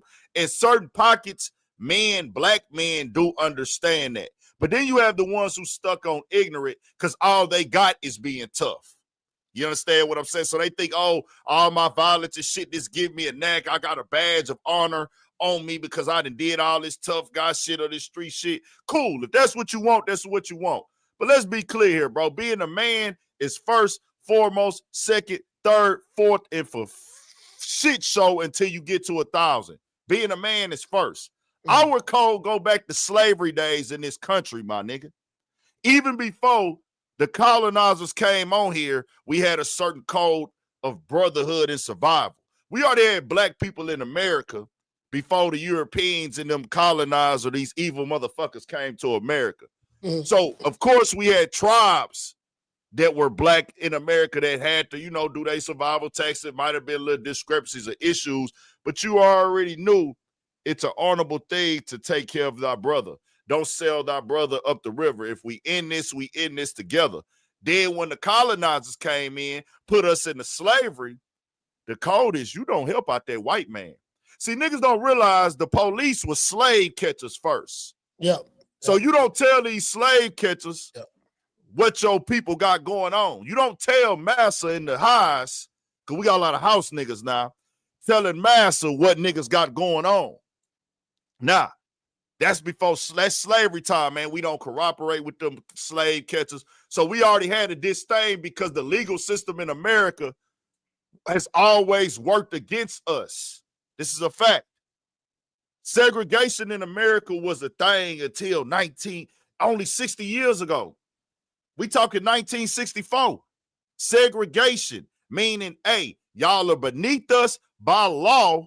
We are against y'all. So why would we do anything legally with these people to work against our people? We've been over here for hundreds of years. centuries, half a millennium plus. Only 60 years ago did they even look at us as equal people on paper. So why would we help these same people that's enforcing these laws? So that's what the no snitching shit with us come from. That mob shit, these gangsters and these mob dudes and old murder, they made it into a criminal thing. We didn't make it into no criminal thing. You see what I'm saying? Right. So they can have the credit for that. The gangsters, the mobsters. Did we have people getting involved in gangster lifestyle early? Yes. Did we have people in America that was black, that was criminals? Yes. But making it like that, I always come from morals and principles and integrity. So nowadays, what these niggas want to do is, oh man, it's this, and nobody stick to the code. No. Snitching means I don't want to take accountability for my actions. I don't want to take accountability for my time or something that I did, something I benefited from, a lifestyle that I jumped into. They own me right now. So what I'm going to do is throw you away to save myself. That's not something that men do. And if you go against that, you're going against your integrity, your morals and principles, because you saying, fuck that man life, it's about me. Meaning if we on a tightrope, hey bro, it's a risk. We got 5 people on the top rope. I'm at the top. And I got 4 people hanging beneath me. Man, this fight is getting tough. It's getting tough. We pulling. But these are people that I once called brother. These are people that I once called friends or family sometimes. And it's like, hey, well, dang, bro. I see y'all dying now. But, man, I don't know if we going to make it. We like, nah, bro, we good. Let's just thug it out a little bit longer. You say, fuck that, and you cut the rope and let everybody else fall. That's what snitching is, bro. Yeah, so I'm glad you explained it, because a lot of people talk about this code, and I say this all the time. I say ain't no damn code. Ain't nobody following no code in the street, because you hear what Young Thug saying in the interrogation room. I said all that shit cool. All that shit cool to when the white folks come put them platinum braces on you and they take your ass to that police station, or you in that courtroom, that cold ass courtroom, and you're in front of that judge and they go to talk about 50 and 60 years, and you go to think about that big booty red bone you got at home, or your baby mama, or the lifestyle you was living prior to being locked up, and then the first thing you want to do is try to save yourself. But however, with the criminal element, this what comes with it. If you wanna make a commitment to committing crimes, understand that this is what's gonna come with it. So you get what I'm saying? If you ain't willing to go through that, because they like to what I noticed what they're doing in the media, they like to glorify the bullshit. They like, everybody talking, we chasing the bag and we doing this. We glorifying the negative shit that's keeping us fucked up. But there's another side to it. You want to glamorize 100%. The street thug shit. The other side, boy, when you get in that motherfucking courtroom, or your ass doing time in the feds, and the motherfucker talking about, you gonna find out what a 5K1 is. You don't told somebody your case, motherfucker coming back to get that groups, time back. Meetings, proffers, debriefings, cooperation, informants, and they got all these codes and numbers. You know who, God bless and rest in peace to Pimp C. He used to go on rants, and he got so many interviews on the internet that I go back and watch a lot.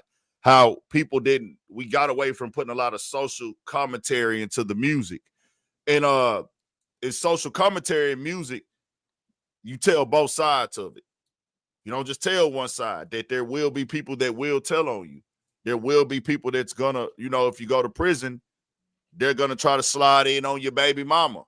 They're gonna slide in on your girlfriend, or they gonna forget about you. And now sometimes people don't even forget about you. Just in the free world, when you go to prison, you cut off. No matter what you done did for a nigga, no matter how many times you done paid for a nigga, took a nigga out, whatever, looked out for niggas. When you go behind them walls, you in a new world of your own at times. You know what I mean? So that's another part of the game. I just say this: there are a lot of people in prison who did take accountability for their actions. Right. Some people in prison, they didn't have an opportunity to tell on nobody. It wasn't nothing that they could give.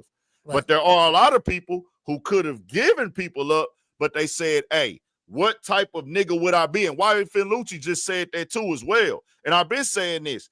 Wyatt Finlucci just reiterated it. Hey, fam, what type of nigga would I be to tell on these other guys who rock with me, who in this with me, and send them to prison so I can go home to my family? What about their family? See what I'm saying? People don't like to have that conversation. And I like that YFN Lucci is telling that other side of the story, because the guys that do corroborate and tell, they're never going to tell you. They rarely going to say, hey, bro, man, I told because I was ready to come home, bro. I didn't want to accept that time. I didn't want to accept that time. So I went on ahead and just gave it up, bro. I wasn't built for it. That's hard for these niggas to say. Yeah. Because that's exactly what it is. You went in there and told because you want to save yourself. You wasn't built for the consequences of your actions. That's why I say this telling stuff is not no street stuff. Once you out of elementary, middle school, and high school, once you a grown man, see, elementary, middle school, high school, you learning whatever. But y'all are grown men now. Understand what I'm saying? You as a grown man, once you hear you niggas is 25, 24, 23, 26, 27, you know what this is already. Yeah. You already understand what you're doing. But what happens is you break. You get in the cold room. You get inside of everything bad. You in Hell's Kitchen. You in that freezer. You in that swamp with them gators. Because this is what's going through your mind. Man, what they gonna do to me, dog? Man, bro. What they know. What they know. So your mind is weak. They don't want to say I'm weak mentally. Because that's why niggas tell, because if they knew better, they'll do better. Yeah. If you don't give them nothing and they're asking you questions, if they already had what they needed, they not finna talk to you about nothing. See what I'm saying? Right. You got to know that. And let's stop letting them dumb us down like this is some street stuff. Telling is, hey, I'm not holding a code as a man. Because if somebody doing, let me give you an example. Somebody is on the stock market, right? And they doing that stock fraud stuff. They whole fortune, all their money was being made off of doing illegal stocks, right? Inside of trading and stuff. Inside of trading. Yeah. So they get caught. Shouldn't that man take time for his crime? And hey, bro, they got me on this, they got me on that. I was doing insider trading. I done ran up millions. I done had the women, the cars, the lifestyle for doing insider trading.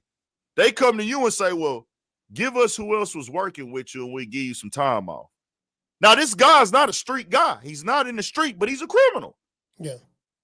It's criminals in every single lifestyle, every race. I know people don't believe this. They think that only black people are criminals. It's people from other races that are they got way more criminals than we got as black Americans. Blacks in America is way more criminals in other races throughout the country. Being a criminal is not an American thing. That's it's a human thing. It's criminals all over this world. People don't even know we nowhere near the biggest scammers. Them it be a lot of Africans that be scammers, a lot of Indians that be scammers, a lot of Arabs, a lot of different people from all over the world that be motherfucking scammers, man. This ain't no black thing. If you go tell on the other people, then you're just showing, hey, I'm a foul person. I got to take you down with you. I will cut you off and cut your water off and fuck up your living situation to save myself because I don't want to go down alone, man. They keep trying to make this thing be this other conversation that people be happy to, and people have to know this, bro. Any lawyer will tell you inside of an interrogation room, if the police are asking you question, it is your Sixth Amendment right that you should follow, that you better follow, and know to follow. I need legal representation here. That's just what that is. This ain't got nothing to do with being a street dude or a gangster, bro. But they gonna keep dumbing it down in hip hop and with this culture. Then we got all these outsiders coming in here and tell us how to move and how to think and how to feel. That's not how that works at all. Oh, they say it's the Fifth Amendment. Fifth Amendment. My bad. Fifth Amendment. Yeah, Fifth Amendment. Yeah. You know, it's amazing you say that. I talk about that over here as well. Just pretty much the cold shit. You know, it's really some bullshit, and it seems like that. I call it the nigga shit. You know, they marketing that towards younger people who looking up to this shit. They're like, yeah, man, you know, they glorifying it, glamourifying it, making it look sexy. I'm like, man, you know, this shit, like a lot of people who be flogging on social media, making it look like they're richer than what they is. You go on Instagram, you see the female, she the baddie, she got the BBL, she look good. I know dudes, I know dudes personally, fam, they'll go to a luxury, pivoting a little bit, they'll go to a luxury car dealership, shoot a video in the car, whatever, have some fugazi jewelry on, and they start giving motivational speeches on Instagram stories. Yeah, man, you know, you too can make it. You know, a lot of, a lot of, social media. You could be what you want to be on social media. Right. You get what I'm saying? So you see that, you know, you do what? How do you let people know? Let me know this. Let people know how long you been on YouTube putting out content. Like when you started your channel. 7 years now, man. I started the channel 2017. Towards the end of probably like around this time, 2017. Matter of fact, Hurricane Harvey. The weekend before Hurricane Harvey, which was the week that Floyd Mayweather fought Conor McGregor. We had a hurricane out here in H-Town. Started that week there first. And then that was just like dropping little clips. Didn't really start doing the content until 2018. Started saying I'm going to try to take it serious in January. But about April 2018 is when I just said, hey, man, I'm going for the gusto in this right here. This is what I'm doing every day now. So April 2018 was when I officially decided I'm going to just go directly to YouTube and drop videos every single day. The lane that April 2018. The lane that you're in, like me, I'm in boxing, right? So I'm someone asked, what do you do? I'm a boxing content creator. I cover pretty much everything as related to sport of boxing and different sports as well. What genre are you in for people who may want to know? I'm gonna say hip hop first. Hip hop first, most definitely. It's hip hop first. I'm hip hop first. Hip hop is a reflection of Black American culture. It's what we do every day. It's our lifestyle, the way that we talk from city to city, state to state, region to region, neighborhood to neighborhood. And it's different cultures in every prominent Black area that's spread out, even to like the little towns or areas surrounding major cities or an hour away from a major city. And that genre right there just produces so much conversation that the world is intrigued by. Right. It's from music to fashion to quarrels to the point where even our personalities in our culture, and there's levels to it. You got the low level who just getting started, whether it be rap, whether it be comedian, whether it be entertainer, whether it be blogger, whether it be YouTuber, and it just goes up and up and up on every level for everything in the game to where it eventually gets to a point that everything is news that be going on for us. And if you follow the blogs, every state that got a prominent Black lifestyle, they got a blog there or two or three. We probably got 300 blogs in Texas that's in the hip hop realm. And then everything that we cover, like I say, not every Black person is hip hop. Not every Black person is hip hop. But the Black people that are hip hop, they make everything they do hip hop. So like Pac, his mom wasn't a hip hop artist, but he's hip hop. His mama's famous. His mama's famous. You know what I'm saying? Right. Biggie mama, famous. God bless her soul. God bless his soul. Pac soul and Pac mama's soul. And the it's because our culture, we naturally make our people a part of our story. Even our basketball players. You know what I'm saying? They mamas become famous. Your family, we in the realm, we so like this, like prolific and different. Nigga, your entourage will be famous when you a rapper or a Black entertainer. The niggas that hang with you become popular. So it's kind of like that's the lane that I'm in. I'm in that lane. I'm in that lifestyle. You know what I'm saying? So it's just that first, but I'm able to bleed off into sports. I do sport. I do boxing videos. I cover a lot of that. I cover a lot of boxing stuff when it hit. A lot of Tank stuff, Devin Haney. Of course, my boy Bill Haney, crazy ass. Yeah, Bill, nigga, they'll be having me laughing, dog. That nigga's Bill hilarious. Even when Floyd pop out and do something crazy. Adrien Broner ain't boxing no more, but we covering that.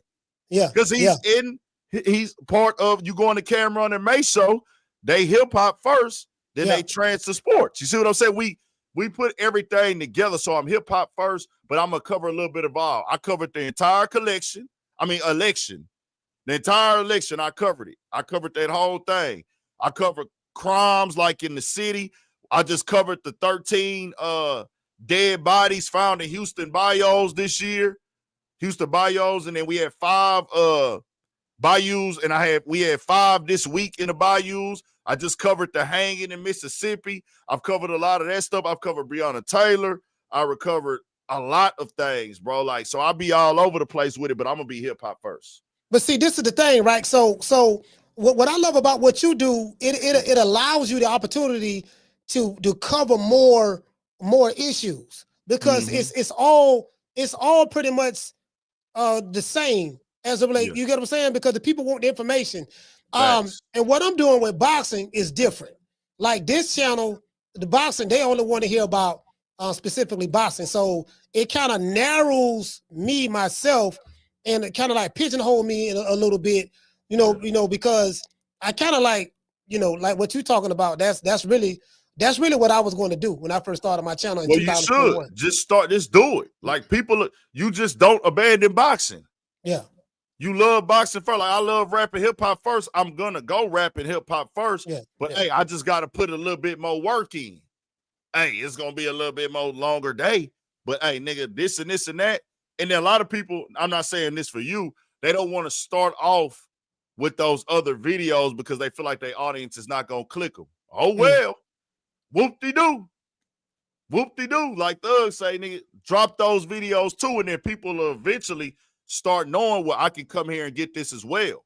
You know what I'm saying? So only certain videos is gonna go up in the algorithm anyways. So for me, it be certain videos I drop. They don't get what the other videos get. But I knew this was a story that I want to cover, and I know that it's something that I felt the way about, and I knew that there is an audience for it, and people will see that, like, okay, well, this dude here has an opinion on other things as well. You be way more versed, and that grows your audience. Yeah. Those other things grow your audience. If you just stay in boxing, that's cool. You can have a very big boxing channel, but if you touch on that other stuff too, just make the people go out, just make sure, if I drop some boxing, certain days I'm gonna drop something else that I saw in the news that I cared about too. And people just gonna start rocking with it once you consistent with it. That's all they do. It's a test. It's always a test. And I've been consistent on everything since day one. Yeah, I totally agree with that, because I've been pondering this for a while. I was like, man, I don't know if my audience is gonna be ready for this, because they know my boxing side, but it's a whole nother side of me they don't even know. And people who know me personally know that side, but they didn't know the boxing side. They were like, man, when people who know me personally, they knew I always loved boxing.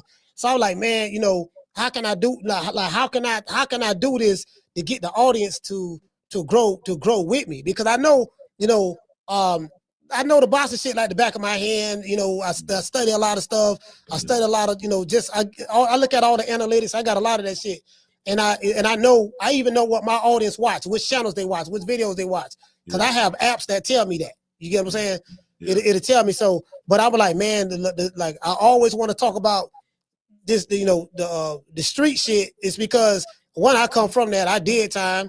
And it's like, man, I don't want these kids, these young ones to go, look, man, y'all being led in a path that's very self-destructive. We participate in our own self-destruction. We praise the nigga shit, the bullshit, and that ain't really what manhood is all about.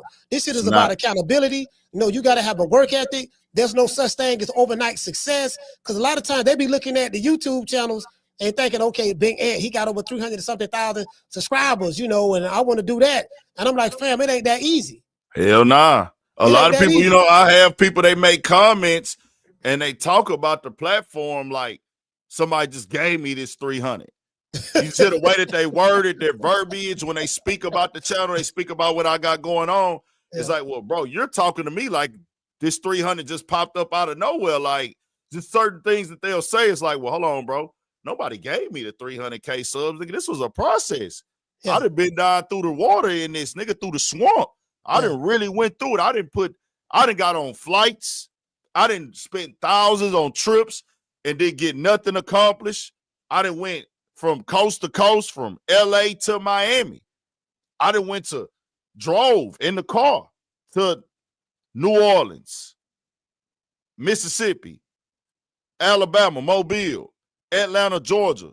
You know what I'm saying? I done flew up to Detroit, outside in the cold, pulling up on independent artists, underground artists. Been to LA 3-4 times. Just went to New York and was out there streaming in New York. I don't know if y'all saw that. I was talking about the boxing match in New York for Fashion Week streaming. Yeah. Out there streaming it, and I didn't make no money off of this. I don't make no money off of my YouTube lives. So I'm out there streaming for 2 hours just to build the brand and just to work and just like get that, just get that they're going. I know where I'm gonna make my money at is doing the videos, but I know like, hey, this all go hand in hand. I look at it like a lost leader. So people do need to know the true stuff, like you saying that this is not an overnight success.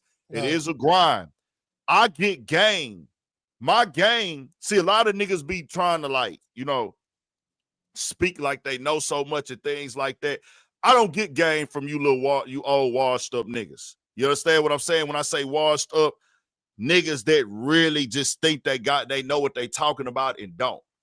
And when I say old washed up, not because of your age, because of your mindset. Mindset, yep. I know what you're talking about. You not old because of your age. Yeah, it's you mindset. Old because of your mindset. That's when I call you an old washed up nigga. So some of these old washed up niggas think they got it all figured out with all the finessing and finagling and game running they be trying to put down. Hey, fam, I look at the niggas that was successful. I look at the niggas and I take look game, like Nipsey Hussle say, nigga, I steal advice from niggas. While I seen, that nigga was working 6-7 days a week. I heard Mayweather say, nigga, I'm in the gym every day. I don't do none of this. And I think to myself, well, dang, bro, if I get up and do this YouTube shit every day, eventually I'm going to build. I remember on the Joe Budden podcast, they had a conversation about the lost leaders. And they say, man, you put money into this and you know that you losing the money, but it's going to make the money come back in the long run, or losing that money here is going to make the money grow up over here. I take that type of advice from niggas, or the niggas that say, hey, bro, I have to stay in their face every day. I even take game from some of them nigga needers at times. Yeah. Like Vlad and you know what I'm saying? I get some Adam 12. Yeah, Adam nigga needer 22. Adam 22, I got some game. One thing that I say that I got from the nigga needer Vlad going outside was he said you have to keep fresh content. And he said this before I started YouTube. He said this in an old Breakfast Club interview, because I always been a nigga that get online every day and get on the internet and just check to see the news and what new rap videos or music then dropped. And he was on Breakfast Club and he said, my key to success, because he was number one on the websites at that time. This when World Star Hip Hop was popping. He was like, hey, he was number one. Was this when the owner was still alive? Yeah, when the owner was still alive, Vlad still had the number one website. And he said, that's because I upload new content every day. Every single day I keep my content fresh, whether it be a clip, whether it be this, I make the traffic stay coming. And see, it be a lot of things that we don't be knowing because we didn't grow up doing that. It's not that they smarter than us. He not better than us. He got there first, and he got the information before us. Yeah. It ain't because they smarter than us at all. So, hey, you got some information, nigga needer? That's supposed to be for us anyways, because you doing that in our shit. So I'm going to take that little information from you and apply that shit to myself. So I'm getting up 7 days a week, and I'm making sure I drop something now.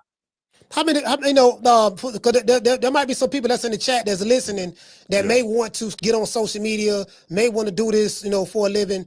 I had a mentor by the name of Roberto Blake. He's a slim, he's a brother, slim brother with glasses, look like a nerd. But Roberto Blake, I paid him like, you're gonna think this crazy, but I paid him like about $300 for like an hour and a half of his time, right? Mm-hmm. And that's what he, but this what he does for a living. So he did an audit of my channel, and he was like, man, he said, look, YouTube is about the thumbnail and the title, right? That's first. Said, that's first, right? But once you build a following and stuff like that, then you ain't got to really lean on that so much. Yeah. He said, but at the same time, you got to have good content. You gotta Facts. have good content because you can have the best thumbnails in the world, the best titles in the world, but if your ass can't deliver on the content, the people ain't gonna fuck with you. Facts. Simple as that. So the reason why I watch you, because you deliver on the content every time. You and others. I watch Tariq Nasheed, Jason Black, Professor Black Truth. I watch doggone. I know a lot of people don't like Charleston White. I look at him as well. Yeah. He get out of pocket, but I watch him. I watch. I used to watch Vlad. I really don't watch Vlad. I don't watch Vlad no more. Yeah. I just watch when there be certain guests on. Like I like when he had Mac 10 on the show, and he was asking Mac 10 detective questions. Yeah. And Mac 10 didn't answer no questions, bro. Go back and look at that interview. Mac 10, Vlad say, he said, yeah, Mac, the situation about you and Cube, I heard that y'all fell out because of this, and they say that you took his brother-in-law and you beat him up and you did this. Is that true? And then Mac 10 say, who told you that? Where you heard that from? Like that's how he answered the question. Who told you that? Where you heard that from? Well, I heard it from such and such. Oh, boy from Wu-Tang was on some shit too. Hold on. Who? Who was that? One of them dudes from Wu-Tang. Was it Ghostface? Nah, not him. The other one, bro. Capadonna, I can't remember, bro. Name. Method Man. Not Method Man. It was a different dude, man. That nigga was on that. He was on that with Vlad, like, nigga, what the fuck wrong with you type shit. What's it called? Did that shit. Of course, Pee Wee Longway, he the most infamous one. You God. You God. Go that Vlad and You God shit is epic, dog. Like that's a bad. I gotta go check that out. I gotta write that down. Yeah, You God, and then of course Pee Wee Longway got the infamous one, Free Pee Wee Longway. I most definitely am a big Pee Wee Longway fan. Who else? Even old boy Booby Black, Kevin Gates, one of Kevin Gates OGs and brothers. Yeah. That nigga there is fucking hilarious. I fuck with Booby Black like I just unfollowed him and shit, but he went on Vlad and did the same type of shit. That nigga crazy as fuck, dog. So You God was crazy as hell. But I'll just say this, bro. Everything that dog told you is 1,000% fact, and you got to get in the field, man. With this game, bro, you got to get in that field. You got to get in that mud pit, and you can't be afraid to start from zero. You got to say, hey, bro, they going to talk about me. I'm going to look lame. They might say I'm a joke. They might say that shit ain't going to work. You got to take all that, and you got to be able to know it's going to get greater later. No matter what you're doing, whether you're trying to be a podcaster, YouTuber, streamer, on Instagram, whether you're trying to be a barber, whether you're trying to be a beautician, nail tech, you're trying to start your own clothing line, you're trying to start your own food truck, you have to have the same mindset in all of these lanes. And that mindset is to never quit. Take the bad right now. Be the joke right now. Be the laughing stock right now. Let them count you out right now. But if you stay dying for 5 years, just staying in their face with it, they going to say, hey, man, that nigga ain't gave up yet. Man, even if they ain't never rocked with it, they going to say, man, let me check bro out. And then you got to be able to deliver when they do check you out. But you got to have that love for it, though. That's where the love come in at, because if you love it, you're going to really try. And a lot of these people that's been grinding, bro, they've been grinding for 5 and 10 and 12, some 15 years to get where they at. But social media going to paint a picture like it happened overnight. Social media, some of these niggas shit did come rather quickly, but, God got a different journey for everybody. You understand what I'm saying? Everybody path and journey going to be different. But a lot of these people y'all seeing that's successful right now, bro, they was grinding 10 years ago. They had them dark nights and lonely days, man. And then people got to know, most people in America ain't rich. Stop falling for the shit on social media. I don't give a damn how everybody looking like they balling and got it. Everybody ain't rich. Now, you do got some people that got that sack. That's no doubt about that. But it's a lot of people that's not really rich. I don't know the exact percentages, but I'm pretty sure 90% of Americans are not making individually. 90% of Americans are not making $120,000 to $30,000 a year. Probably. They're not making that. So that's what I'm saying. People presenting you a lifestyle like they making millions.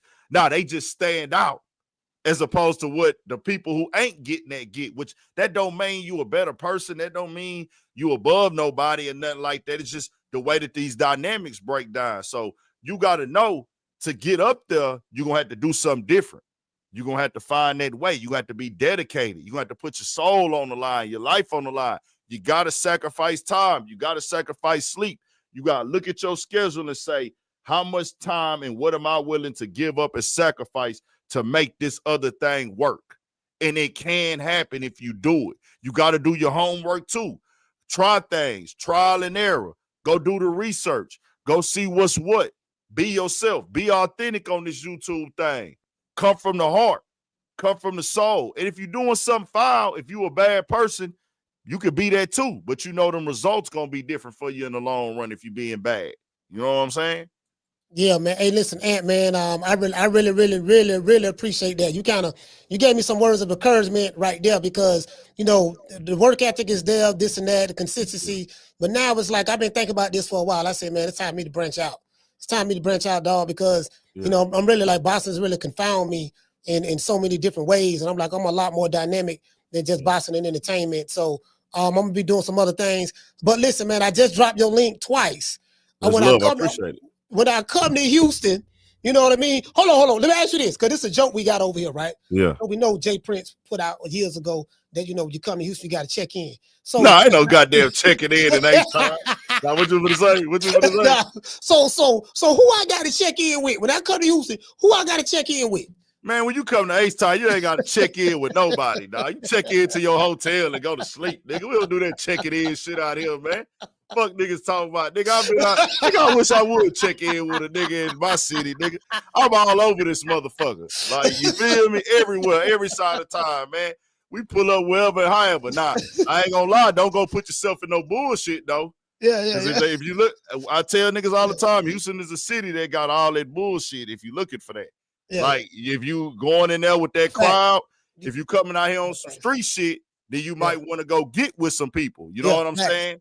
Now, if you coming through one of them niggas with all the big time jewels on, then you ain't finna don't be just outside on no dry shit. Cause then the niggas might get up on you. They can spot, oh, this nigga ain't from out here. He looking like he ain't this or that. We'll go for that. But if you just coming out here to have a good time, man, you with your family or whatever, bro, you ain't got to check in with nobody. Dog, the earth is our turf, man. Now, I ain't finna pull up in no nigga hood. Even out here, me being from here, I'm not about to pull up to no, because we got 100, and I don't know if people know, Houston is big as fuck. We got hundreds of hoods out here. Yeah. We got hundreds of hoods, and then we got sections. You got the areas. You got the areas, and then you got the hoods inside of that area or that demographic or whatever. And you got apartments all over and everything like that. So I'm not going to just pull up to somebody corner store and be out there acting a goddamn fool and flexing and let my nuts hang or nothing like that. But nah, bro, we're a welcoming place. If you ain't affected nobody, you ain't disrespecting nobody, man, you good. You pull up and have you a good time, just like you would at your house, man. Yeah. What it is. It's amazing. I mean, you broke it down in the closing. You broke it down very, very eloquently. And I said that over here as well. I said, listen, man, the check-in shit don't it only applies to people who's out there in the streets who really about that life. If you want to, I say anywhere you go, you better know how to act accordingly. You listen, you ain't got to go to Houston to find some shit you looking for. Right there in your city, whether you in Miami, Tampa, where I'm in Tampa, whether you in New York, whether you in Dallas, or wherever you at, you better act accordingly wherever you go at. And guess what? And even in your city, you got to act accordingly. Because it's certain, you might go somewhere where there's a bunch of YNs at. You ain't finna go over there with that rah shit. You get what I'm saying? Because every neighborhood got their own culture. Like I look at it like this here. The state of Texas, state of Florida, wherever you at, they have a culture. But then every city have their own culture. So that's the, even neighborhoods. Like people don't know in Houston is so big. We got different accents in different neighborhoods out here. Yeah. Like, you know what I'm saying? Different neighborhoods got different cultures. Well, like a nigga from here, they sound different the way they talk than a nigga from this neighborhood out here type shit at times. So it be like that, man. But nah, niggas is good, man. You just got to know, bro. You give respect, you get respect. Yeah. Don't be on nothing stupid and crazy. You'll be all right, man. It ain't nothing like that at all. And I gotta get with Rick Ross again too, man. You got his number? Yeah, I think I got it. If you ain't got it, I gotta get with him next time. I don't know if they coming back out here, but I hate that I did an interview with Rick Ross. This is how I met Coach. And he came up to me interviewing Rick Ross, man. We did a crazy interview. I ain't gonna lie, that interview was finna go up too, because I was finna title it, man. I was finna put a good title on it. And it was gonna do what it needed to do for that moment. Because I had already covered that little Rick Ross story with him and his boxer, and it had went up on the channel.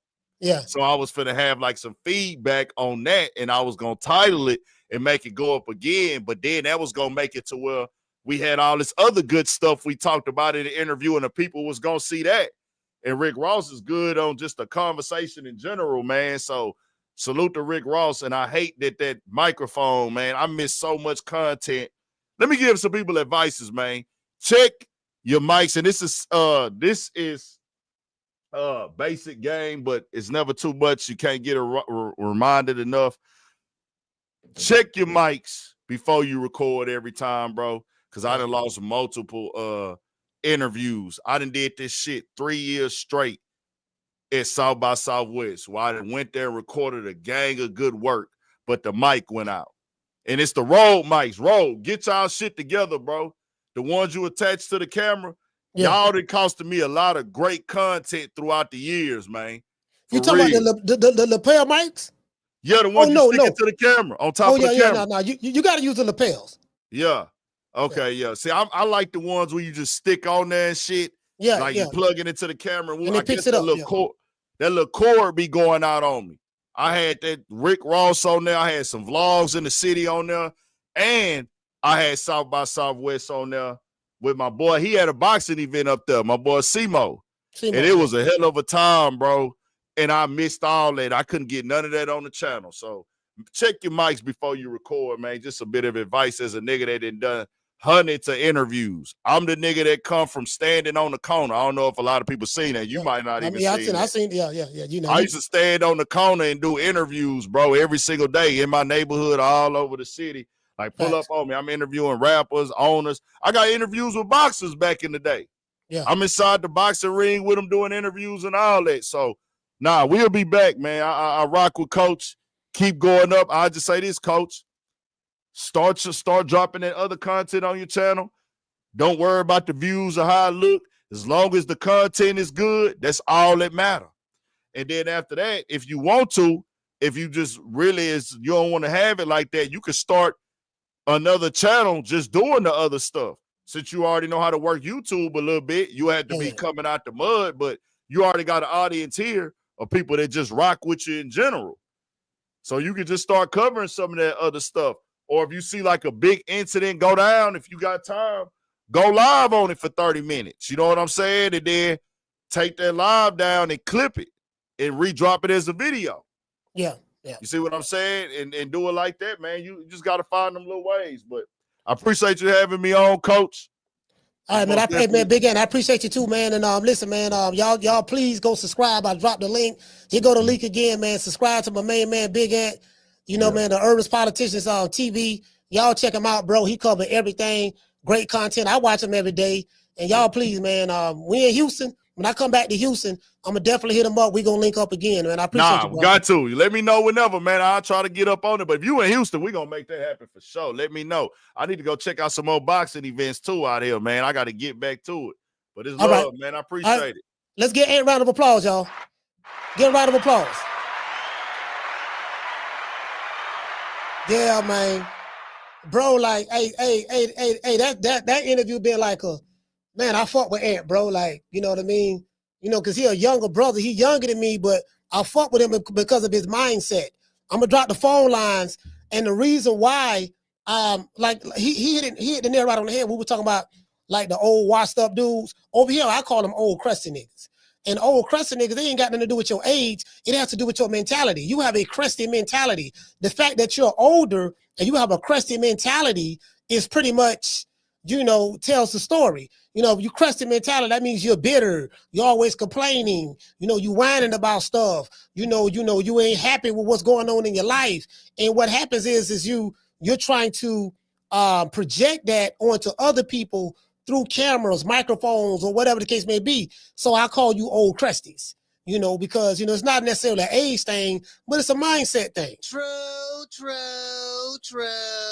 It's a mindset thing. You get what I'm saying? So yeah, I'm gonna start covering other content. I'm gonna just drop it on this channel right here. Even though we got other channels, we do have other channels. But you know, again, you know, boxing, I get bored with it. I get bored with it because okay, now Crawford and Canelo fight, that fight gone. Now what? So now Keith Thurman them gonna come up and stuff like that. And then, you know, basically it's like, okay, we got to keep talking about the same shit, you know, same subject matters, different talking points. And over here, I try to make everything a lot more entertaining over here. You know what I mean? Basically over here, you guys get a chance to see my personality because I laugh, I talk a lot of shit. That's always been like that. You know what I mean? You know, we talk a lot of shit, you know, crack jokes, shit like that. I've always been like that since I was a kid. So basically you just seeing me. This is how I'm naturally am. Literally, you get what I'm saying? So, you know, but yeah, but at the same time, you know, I know I got a platform. I know I have a following, and it's like, you know, I want to be able to like a lot of these young, like these jitterbugs. Look, man, jitterbug, man, you know, you ain't got to be doing all that crazy shit. You know, then a lot of these sisters out here or whatever, like, you know, don't get caught up in this social media stuff. And if this is something that you want to do, please understand that it's hard work. Some people came in at the right time and they're doing very well, but you know, you got to be consistent. You got to have, it got to be something about you a motherfucker like. That's one. And then two, if you're doing something every day, you can't help but get better at it. And a lot of people who have come to me in the past, you know, they talk to me about this stuff, but they're not willing to go through the grind. It's like, okay, you know, never judge your success based off of what somebody else is doing.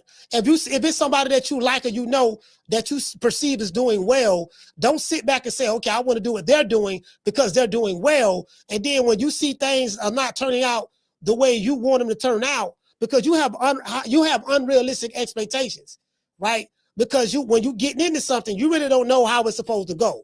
And you're looking at this dude, well, shit, he doing well, and how come I ain't done that? Because that shit take time.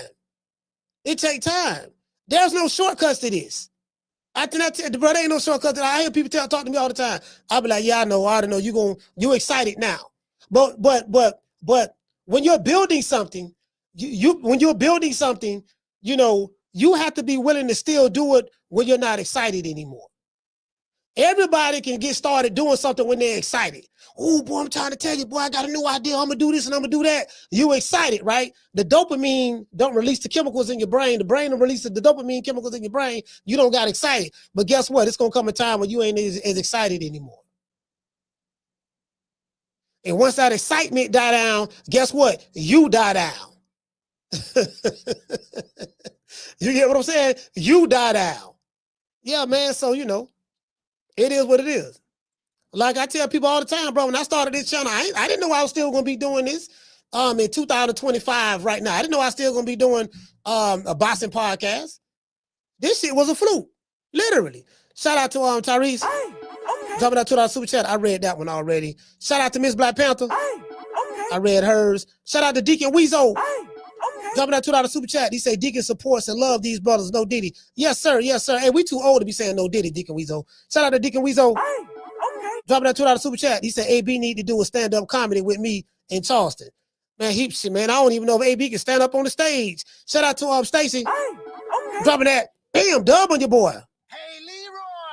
Super chat received. Playtime. Phone lines. I'm gonna drop the phone lines in a minute. Drop the phone lines in 1 second. Let me read the super chat.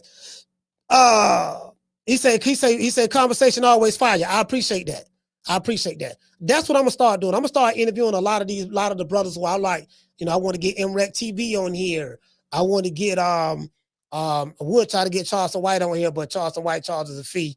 You know, so I need to find out how much he charged. But that's what I'm gonna start doing. I'm gonna start getting other people, other content creators who I like watching from many different backgrounds, you know, to come on this show. Like y'all may see me on here interviewing the lead attorney.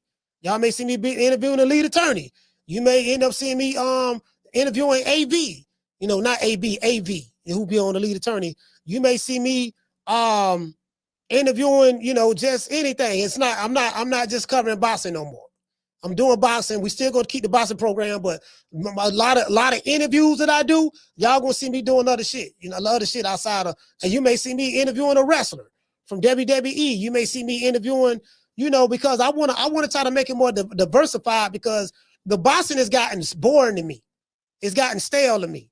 I'm talking about in America. It's like, man, you know, You get what I'm just saying for me. It just got boring. I'm like, man, I'm way more diversified than this right here. It's a lot of stuff I can do. And listen, I'm gonna consolidate everything over here, and then I'm gonna chop it up and put it on my different other platforms. But that's what I'm gonna start doing.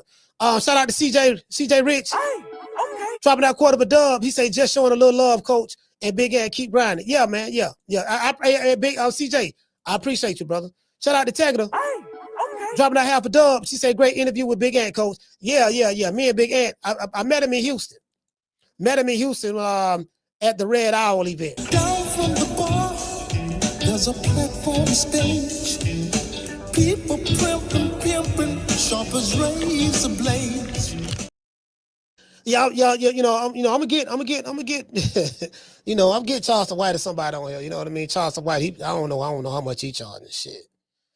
I told you a lot of this stuff was about relationships. Carla, hold on. Because Big Ant didn't have to come over here and do this, but he's such a down to earth guy. He's such a down to earth dude. He's like, yeah, man. I ain't too big for you. Yo, come on, man. I come on there, coach. You know what I mean? Just send me the link, just like that. And then some of these dudes, because people time is precious, so I do get that. And then some of these dudes, they, some of these dudes they charge like Charles White. This is how I make his living. So call him. What's your name? You call it from? Hey, what it do, coach? It's Freddie, man. East Oakland. Freddie from Oakland. Talk to me. Oh yeah, bud. Man, AB though.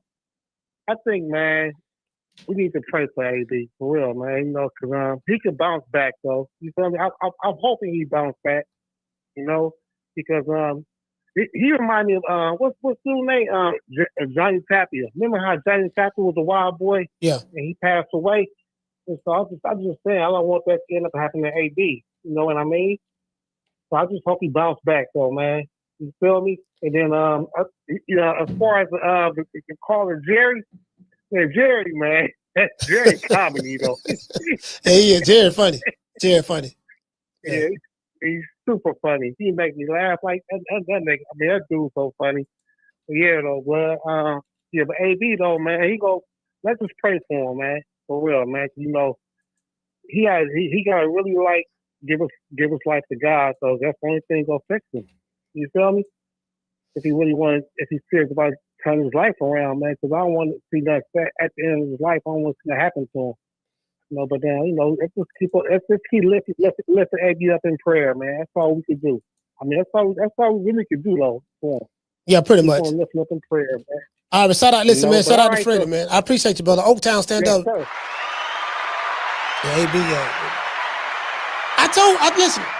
Listen, I told y'all I was kind of conflicted with AB. I'm like, man, now I'm glad Big Ant said it because that part of me was like, no, man, that man got to be held accountable for his actions. He got to be held accountable. You know what I mean? All of that feeling sorry for you. Like, dude, you had it, bro. You had all this money. And I tell y'all, this thing is about relationships. It's certain things that you can get accomplished in life. You don't really need money. If you just got relationships with certain people and you know how to parlay that situation, you know what I mean? Then, you can, it's like a favor for a favor type thing. Man, I'm going to take my time out to come over and holler at you like Big Ant. I really appreciate Big Ant coming over here. That dude busy. He dropped like 60 videos a month or something like that. He dropping more videos than P. Diddy and Mace. You get what I'm saying? So, I mean, it is what it is. It is what it is. You know what I mean? So it is what it is. You know what I mean? So, Aquarius Brown, he said, was Ant willing to come down to your weight class? He said, hold on. He said, was Big Ant willing to come down to your weight class? I'm sorry? 160 is my weight division. I want to unify. I want to get Golovkin in the ring. I want to bring him to Houston. You know what I'm saying? I want to get Canelo out here to Houston. If they willing to come down to 160, this is my weight division. Hey, Aquarius Brown he said, was Ant willing to come down to your weight class because you wanted to unify the... I want to unify. Hey, let's hear it one more time. I'm sorry? 160 is my weight division. I want to unify. I want to get Golovkin in the ring. I want to bring him to Houston. You know what I'm saying? I want to get Canelo out here to Houston. If they willing to come down to 160, this is my weight division. Nigga ain't unified yet. Hey, Carla, hold on. The man been pro since 2008. The man ain't unified yet. Terence Crawford turned pro in 2008. Demetrius Andrade turned pro 2008. Jermall Charlo turned pro 2008. Out of those 3 guys, ain't but one of them unified. Crawford unified 3 divisions. 3 divisions, became a champion in 5 different divisions. 3 divisions, became a champion in 5 different divisions. First ballot Hall of Famer, all of this stuff, right? Then you got another dude, he still holler about he want to unify. Caller, what's your name? Where you calling from? Jamie from New York. Jamie, talk to me. Coach, real talk. Great interview, bro. Great work. I hope the youth was listening. Yesterday, Coach, I'm proud of myself, to be honest with you. I got a chance to tell a Canelo fanboy to, shut the fuck up and be a fan. The guy didn't, he didn't want to hear it. He didn't want to hear it, bro. He had all the excuses why his boy lost. And I'm like, bro, man, all I'm hearing is excuses, man. Cut it out. You're too old for this shit. This is a brother in his 50s making excuses for Canelo Alvarez. Like, he knows the guy. But anyways, I checked him. I'm glad I did. I suggest you and everybody in the chat do it. That's the best way to tell a fanboy to fuck off, Coach. You know what I mean? Yeah. That's the best way to do it, man. Seriously. But anyways, AB, bro, I'm going to tell you how I feel about him. I feel that he blew it big time. Yeah. And no, I don't feel sorry for him. AB made it out of the hood, bro. AB, you made it out of the hood, man. And you didn't see this coming. All these yes men around you, they couldn't tell you that this was, that you were fucking up. You know what I mean? To me, right there, that's not a friend, bro. You know what I mean? So this is what AB should do, in my opinion. Try rehab. Seek God. Go for therapy for your mental health. Get rid of those fake ass friends, man. They're using you, bro. They're using you. You know what I'm saying? They're not real with you. And Coach, to think that this guy was a millionaire not long ago. Yeah. He was living la vida loca, and this is where he's at today. It's sad, man. Bro, listen. AB was burning bridges everywhere he went. Shit, he told Jay-Z to suck his dick. Remember that? Yeah, I remember they told Jay-Z that. On, Yeah. I remember that. Yeah, who the fuck in the right mind does that, bro? You know what I mean? Because of his actions, nobody wants to fuck with him no more. Bro, I keep hearing his tooth keeps popping out of his mouth. That's broke for an ex-millionaire. But on the real, Coach, listen, I hope he gets the help he needs, but that's a decision for him to make. He's got to want it. I made mine when I was 17, and I live a good life today. I wish the same for AB. Everybody deserves a second chance. And that's my call. Respect from New York. Salute, fam. Yeah, everybody deserves a second chance. Everybody deserves a second chance, but at the same time, at the end of the day, everybody, let me tell you something. See, everybody got their own issues. Everybody in the chat, we got our own problems in life. We got kids, grandkids. Life's going to keep lifing regardless of who, what, when, or where. Life is going to keep lifing. So, at the same time, I told y'all, a nigga's kryptonite is what? Accountability. Niggas hate accountability. That's a nigga's kryptonite. When I say that, I'm not talking about black people. There's a difference between black people and niggas. And every culture has a nigga. The Mexicans got niggas. The Puerto Ricans got niggas. The Dominicans got niggas. Chinese, they got niggas. Japanese have niggas. I know I'm saying the word nigga too much, but I'm just trying to get a picture. So I'm just trying to show y'all that, everybody got their own, degenerates in society. Do you get what I'm saying? Everybody got their own degenerates. That just, white folks, they got the trailer parks, Billy Bob and Sue Ann, Billy Bob and Sue Ann.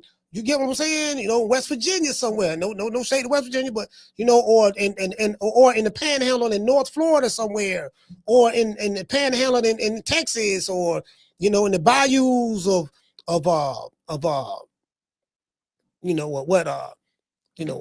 of New Orleans or Louisiana or something like. You get what I'm saying?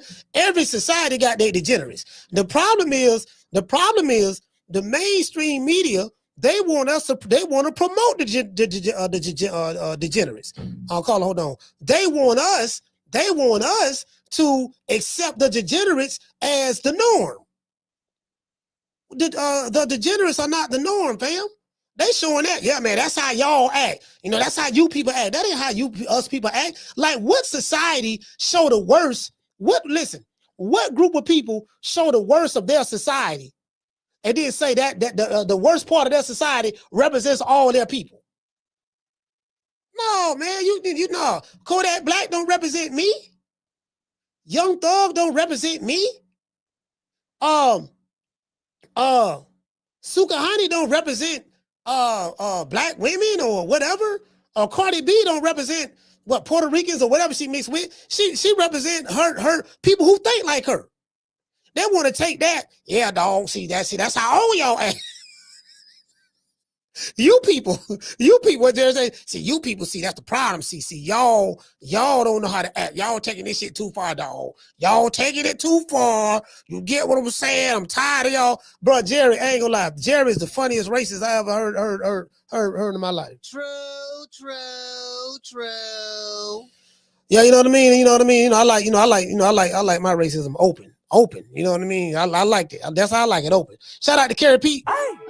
Dropping that $20 super chat, dropping that dub. He said, Coach, I booked the flight on an AB card when he was at the top of his game, and these people stiffed me on a $500 booking fee, and I still was helping with sending him sparring partners. Stop stepping on people and show respect. Wait. Hold on. What you say, fam? You say his people stiffed you on a $500 booking fee. So you say you booked you booked the fight. My bad. You booked the fight on the AB card. And when he was at the top of his game, and these people stip you for a $500 booking fee. Oh, okay. Oh, I didn't know that. Oh, hey, what year that was? Caller, what's your name? Where you calling from? Hey, what up, Coach? It's Coach Eddie from ATL. Coach Eddie, talk to me, brother. Hey, brother, good interview today, man. Yeah, I don't want you to pigeonhole yourself, Coach, because you know you gotta let your wings fly, man.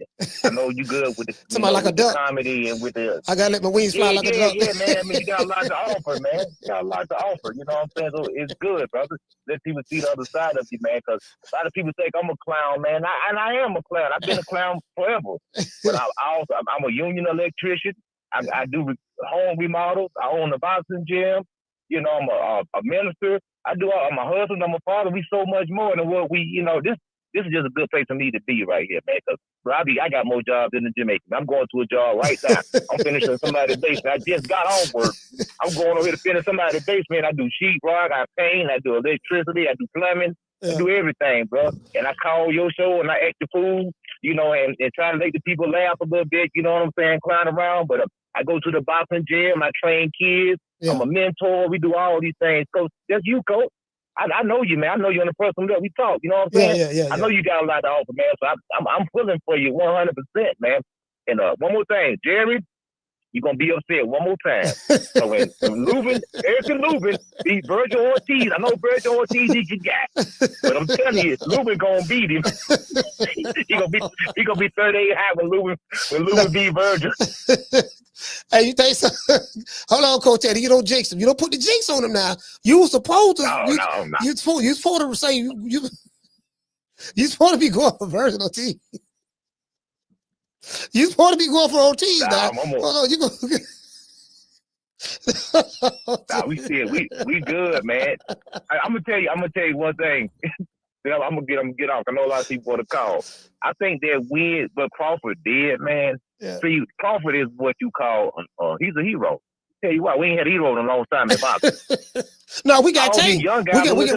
We got Tank. Man. Oh man, please tune in to KO Boxing to see the meltdown tonight.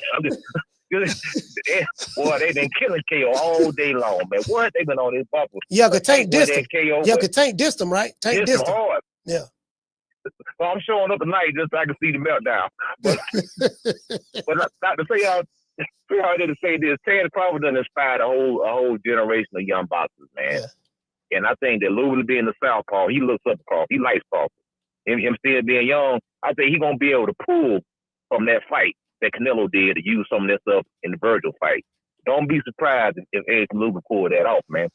You know, I got to rock with my folks. I'm going with Erickson Lubin, man. I'm back on the bro man pitch, brother. And look, you know what I'm saying? See, this the problem. See, you black folks is getting out of hand. See, you think because Crawford did what he did to Canelo, now you think that all the brothers can do it. See, no, see, that's the problem. See, y'all, you colored folks is getting out of hand. So we we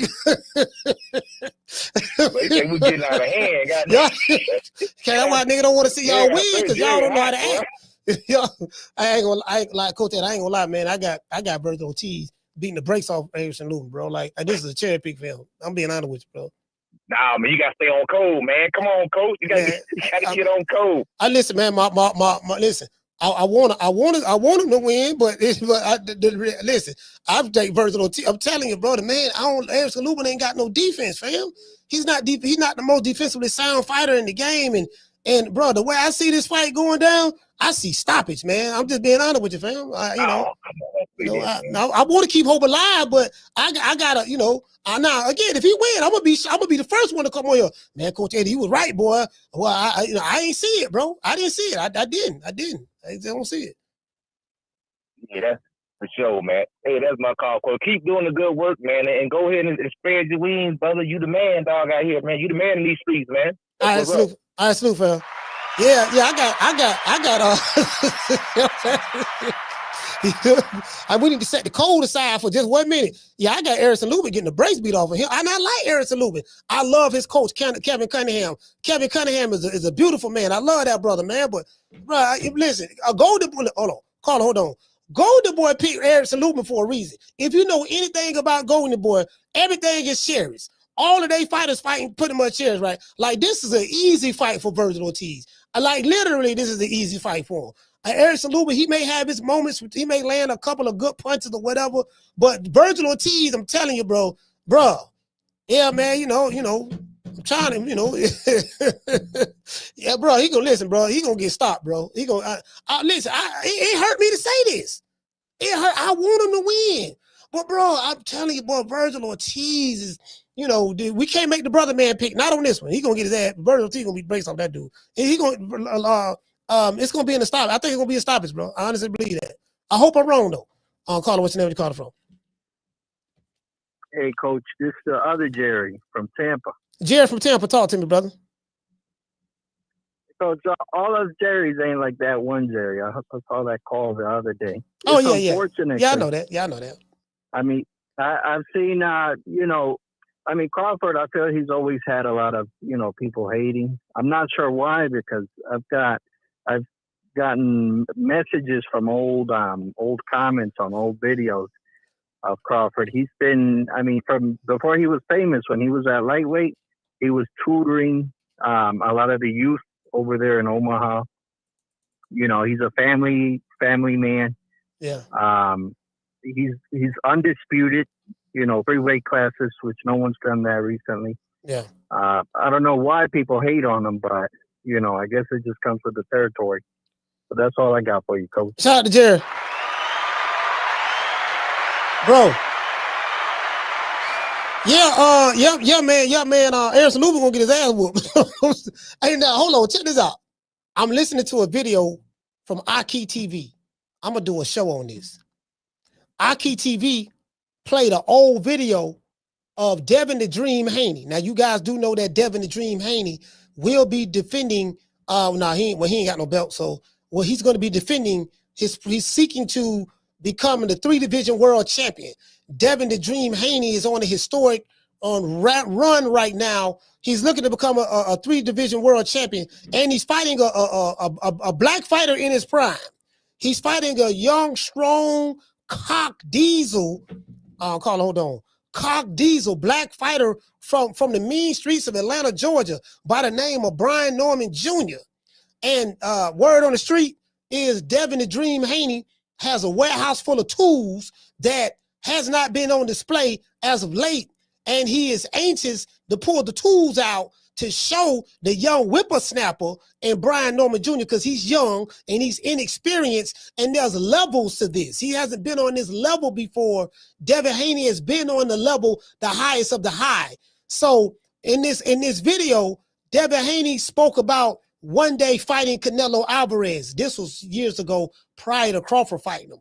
And he was saying he see himself moving up to do that. And IKTV made a compelling argument for how someone like a Devin the Dream Haney can beat Canelo, because Canelo don't have the footwork that he's displayed against Crawford. He don't have the footwork. And Devin the Dream Haney, by him being a superior boxer, by him having the footwork, aka twinkle toes, and by him having the best jab in the game, and by him, they say he chinny, but he really ain't chinny.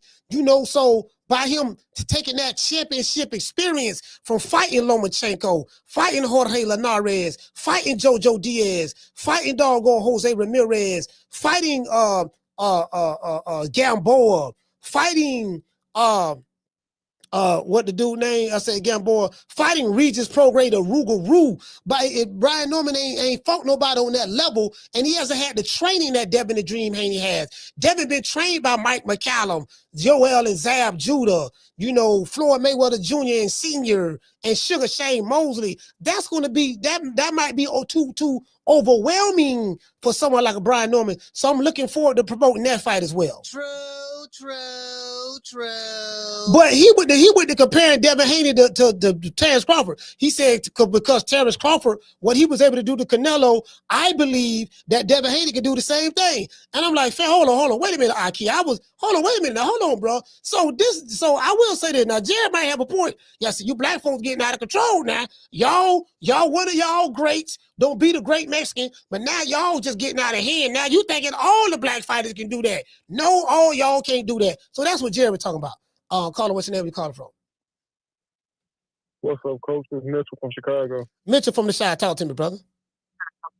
Yeah, Coach, I heard what you said earlier. I hear you out when you said, basically, it's televised. They're showing the worst of people. But do you think that it's not force-fed? They're giving the people what they want. Have you ever looked at it that way? Yeah, I mean, they are definitely giving the people what they want. The people... the people who are attracted to that, they want the filth. But the thing is you can't, I think the way the media put it out there, they make it seem like it's a representation of all of us as a whole. They don't differentiate, the two. Like, I get what you're saying. Yeah, this is what the people want, but it's a certain class of people that want that.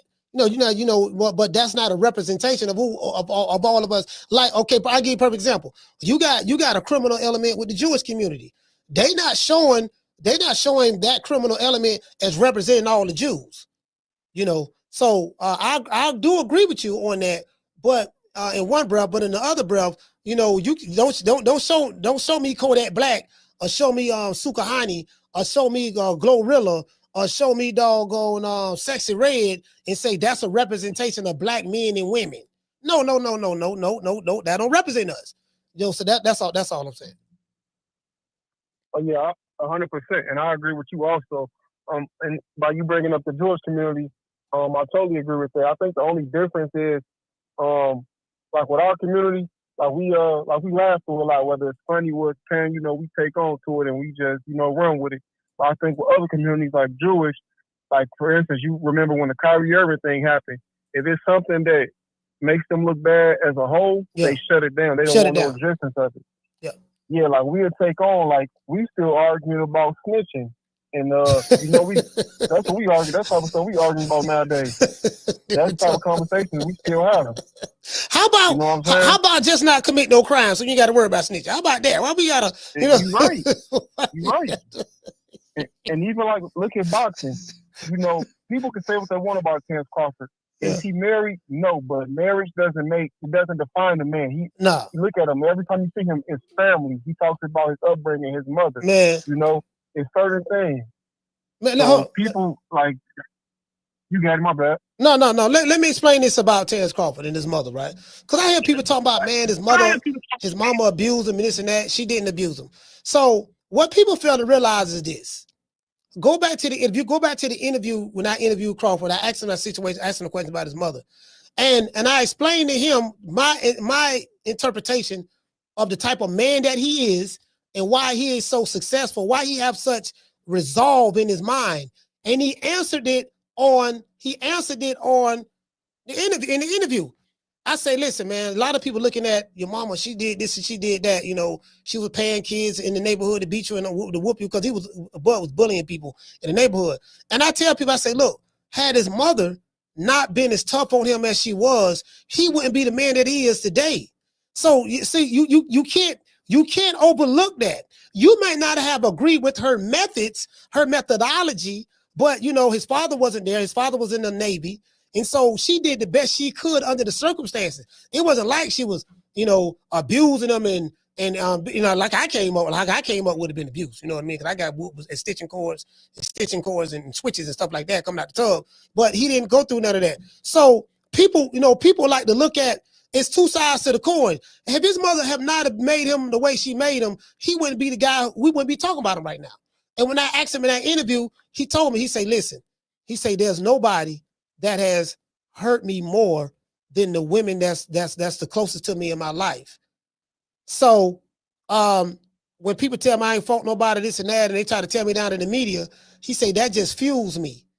That just fuels me because I don't been through the worst that I've ever been through, you know, with the women that's close to me in my life. So there's nothing that no one can say. And that's when I realized, I said, this nigga here built different because Crawford the type of dude, when you tell him what he can't do, and when you tell him, you ain't fought nobody, you ain't did A, B, C, and D, that's the worst thing that you can do because he gonna beat your ass when you say that. When you say that, and so him and his mother have a really, really close relationship. No one never spoke about the other side of the coin. And I get it because my mother was the same way. She wasn't paying people to beat me up in the neighborhood, but she was, you know, dark-skinned woman, short, you know, she was mean as a rattlesnake. You know, she wasn't the most affectionate woman in the world. My mother was like that. You get what I'm saying? So I really identify with that because, you know, yeah. And then Bud was pretty bad when growing up as well. So, you know, it is what it is. But shout out to Mitchell. I'm gonna let you wrap up, brother. If it's cool, I just want to make this one last point, and I'm glad that you clarified that, Coach. If you all want to see what the last guy that was on here and Coach is talking about everyone is on our perception that looks like us, go to DJ Vlad's channel. Vlad used to do something called Vlad Stocks. If you look at Vlad Stocks, the viewership on that is very low. Like that's how I learned about the Intelligent Investor from Warren Buffett. Those books. Look at those views on that playlist about Vlad Stocks, and then go look at a Boosie interview or like something about some crime or mob family. You all will see exactly what Coach and the last guy talking. But I appreciate you taking my call, Coach, and it was a long call, but thank you. I'm gonna tune back in. Yes, sir. Yeah, it was long. That was my fault, Mitchell. Sorry about that, brother. Yeah, I mean, that was my fault because your call was long. I interrupted you. But yeah, but you get what I'm saying? Yeah, man. So that's what it is, fam. Like, you know, had it not been for her, you know, and look, and guess what? It worked out. The man is an 8-figure guy. He's a very ordinary dude. Like, bro, it's crazy, bro. You got to have people who from Omaha tell you about him. Like they'll see him at the grocery store, they'll see him at Sam's Club or whatever. And he's just a regular natural guy. Like he's not flashy. He got more money than a lot of these black fighters that's in America. But you'll never know it. You know, you may see him with some sweatpants on, some just regular Jordans or some Reeboks, maybe some old Reeboks, and he walk around like he broke. The man walk around like he broke.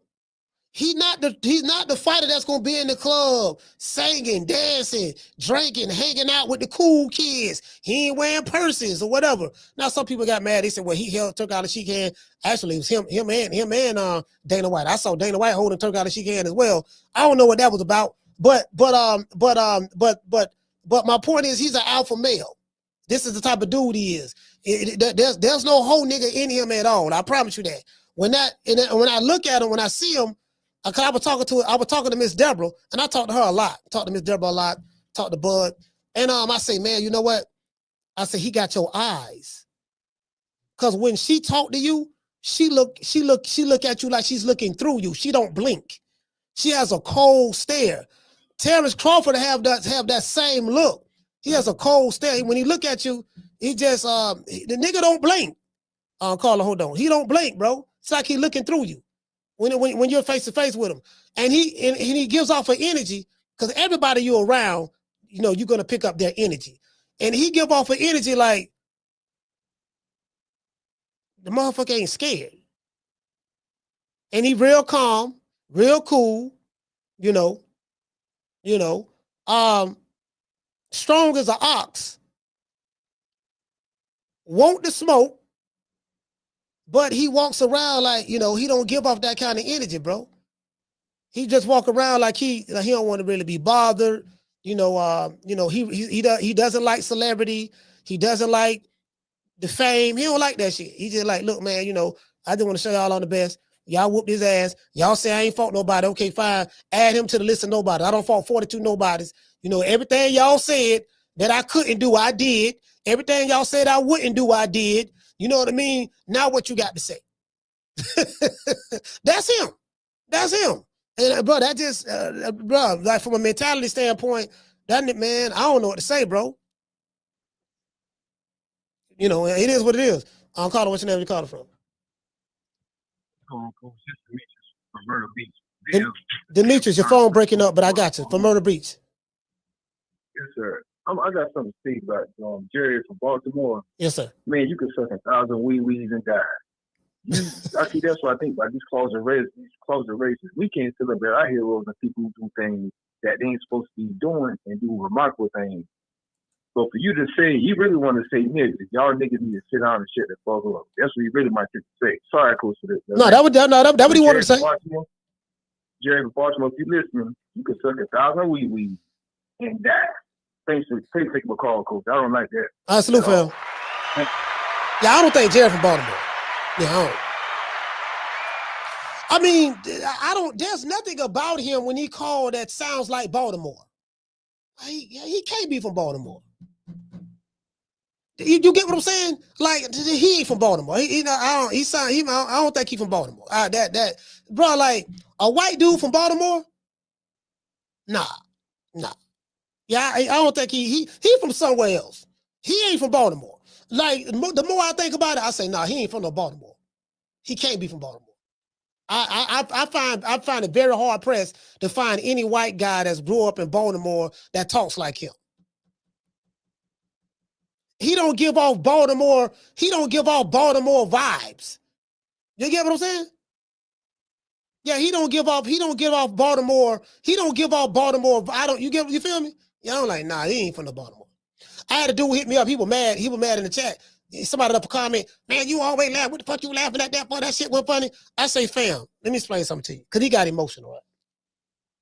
Then I had some people hit me up and say, I handled that call very well. See, let me explain something to y'all, right? There was a time where I was very easily to get triggered by words, right? Back in my day, I was a very emotional guy. I got triggered by words, right? Very easy, right? Now that I'm 51, I don't get as triggered today as I would 20 years ago. 20 years ago, 25 years ago, hell, maybe even 15 years ago, I get triggered easy. And today I don't get triggered that easy. It take a whole lot to trigger me now. Because the type of people that and I'm gonna tell you who I'm learning this from. I'm learning this from Terence Crawford. True. I swear. Listen, honest to God truth, I'm learning it from him. I said, you know what, bro? I just see how you handle shit. Like, he younger than me. So I learned wisdom from the babes. You could be younger than me, and I learned from you. I learned from listening to Big Ant today. I learned from watching Crawford. They younger than me. Crawford, boy to be 38 in Sunday. They younger than me, but I learn from people. I listen. Because I can take something from everybody. And I said, you know what? Just all the shit I see you go through, and the shit don't faze you. It's like, okay, yeah, I beat Canelo. I got the belts. I'm finna put this shit up. They gave me a ring. I'm finna put all this shit up. Like, the dude don't even, he gonna go down as one of the greatest fighters in the history of boxing. And he's just a regular average guy.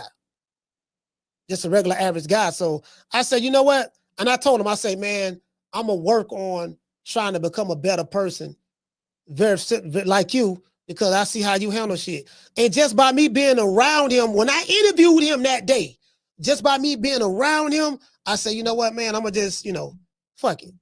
Because I know hurt people. And you got a lot of people who hurt and they be mad and shit. Like, you people, y'all taking it too far. Like, he don't want to. So basically what he's saying is, you niggas is getting out of place. Okay, y'all won, let it go. No, we celebrating the rest of the year. We celebrate the entire year. Yeah, boy, beat Canelo on September the 13th. We celebrating October, the rest of September, November, December. We gonna celebrate, goddamn it, till we get tired of celebrating. Cause guess what? Guess what? Cause when y'all whoop our ass, y'all damn sure be celebrating. Carla, what's your name? You calling from? Corey from Texas. Corey, talk to me. Yeah, the word you said it on the show before, is the word accountability is what I think about when it comes to AB. I know everybody wants to pray and kumbaya and all that shit, but it's accountability. And I know somebody made a statement yesterday saying, well, I ain't worried about boxers outside of the ring lifestyle. Okay, well, let's talk about inside the ring and outside the ring. The word accountability applies to AB. Just like when he said, y'all know I beat that boy when he knows goddamn well he didn't beat Manny Pacquiao. Yeah. That's accountability. Looking yourself in the mirror. You know, so that's the thing with him. He got to get serious about accountability. And the mental health shit, I don't want to hear it. If you really got mental health problems, then you should not be able to drive. You shouldn't be able to go do certain things. All that shit y'all trying to use for mental health, then you need to go sit your ass down somewhere and have somebody pamper you like a baby. You were smart enough to get on a flight, pay for a flight, go to Vegas, buy drinks, do all this other stuff. It's accountability. Yeah. Anybody want to know accountability and self-discipline? Look at the story of Bernard Hopkins. He lost his first fight. Yep. He didn't have all the back end. He took a couple of years off, coach, and then he came back and forth. And then he spent everything around, and then he ended up being the promoter. Self-discipline and damn accountability. And then as far as Big Ant, I like that. I like what he said. And, you know, I know you started that channel about that life or whatever. Yeah. You should just follow through because, like you said, we talk about a lot of stuff. You still got to, we talk about a lot of stuff when you do the after show sometimes. Yeah. So I agree with Big Ant, and I'm going to say this and get out of here. Sorry about that. When Big Ant said, oh, that's all good, coach. When Big Ant said a lot of the entertainment part went away in boxing when Floyd went away, I agree with him saying that for one reason. When Floyd came around, he started the 247 with HBO. Yep. Then he started the Showtime All Accesses. And that would generate like 1 million on YouTube, and they would put the first episode on YouTube for free, and you'd have to catch the rest on Showtime. You don't see those All Accesses and 247s and those fight build-ups like they used to do back in the day. So it's a matter of, like you said, entertainment and all that other stuff. But yeah, salute, coach, great show. But it's like accountability, man. Just be accountable. Yes, sir. Salute, fam. Corey from Texas. Salute, fam. Yeah. So that's the thing. That's the thing with me. I'm like, man, okay. I'm like, cool, man. I mean, I get it. I see what's going on. But as it relates to what were we talking about, Jerry? I forgot what we were talking about. Yeah, so no, I'm talking about my attitude. So the brother got mad because he wanted me to snap, and I'm like, well, I'm not gonna snap about that. You know what I mean? It ain't, I like for people to reveal who they really are because you can learn a lot just by listening. You get what I'm saying? Carla, what's your name? You calling from? Yeah, that's right. You can learn a lot by listening. You can also learn a lot about people making empty allegations and reckless assumptions. And that's what you've been doing about me, bruh. And I'm here to call you out on it. That was unfair what you've been doing to me the last few days. Because I said what I said. You asked me a direct question, and I gave you a direct answer. And it was fair, and it was balanced. But yet you are talking about me in a very dangerous and slanderous way. You're making assumptions that just not true, man. Why? Because I said black folk, because I had the nerve to say black folk, that's why you would do that? Coach Malachi, come on, bro. You don't do it. You don't never take it up with me. You always wait till I'm off. And then you attack me for, last few days it's all been about me. Why? Jerry, you hurt, Jerry? Was I wrong in my assessment, Jerry? I'm a little bit hurt. Yeah, I am. You don't say you don't like me 3-4 times. I ain't never said. I've told you, Jerry. I've told you on numerous occasions I don't like you, and you don't like me. That's not a secret, Jerry. I mean, no. You're assuming I don't like you. Why would I participate on coming on your show for the last 3 or 4 years? There's plenty of places to talk boxing. I've always appreciated you. I don't always agree with you. No, I don't. Yeah. But I'm saying, bro, you're talking about me in a very inflammatory way. It's not fair, Coach Malachi. It's not fair. You want some honest content? That's what you'll get from me. And we chop it up a little bit back and forth. That should be okay. To me, why would you want everyone to call up and just like agree with you? So yeah, They don't. I don't mind if you have a little fun. If you were poking a little fun at me on some average shit, I wouldn't say anything. But you're making some heavy allegations, man, calling me a Klansman, and I want to use the N word. Yeah, I never called you a Klansman, Jerry. I never called you a Klansman. But you said some, Jared, you said some suspect things on this channel before, and I blocked you before. You got a lot of pocket. You said some suspect stuff about black folks before, and you got blocked, and then I unblocked you, and then you called and you said what you said the other day, and my interpretation of what you said was clear. I felt, based on what you said, I felt that what you wanted to say was you niggas is getting out of hand. You tired of us, black folks. We taking it too far about the Canelo fight and all that stuff there. In my opinion, we have a right, black folks. We have a right, y'all, to celebrate however we want to celebrate. If you don't like it, you don't have to watch the content. As it relates to me, you call over here. I have a lot of people who watch my show who don't like me. You get what I'm saying? So me personally, I don't take it personal, Jerry.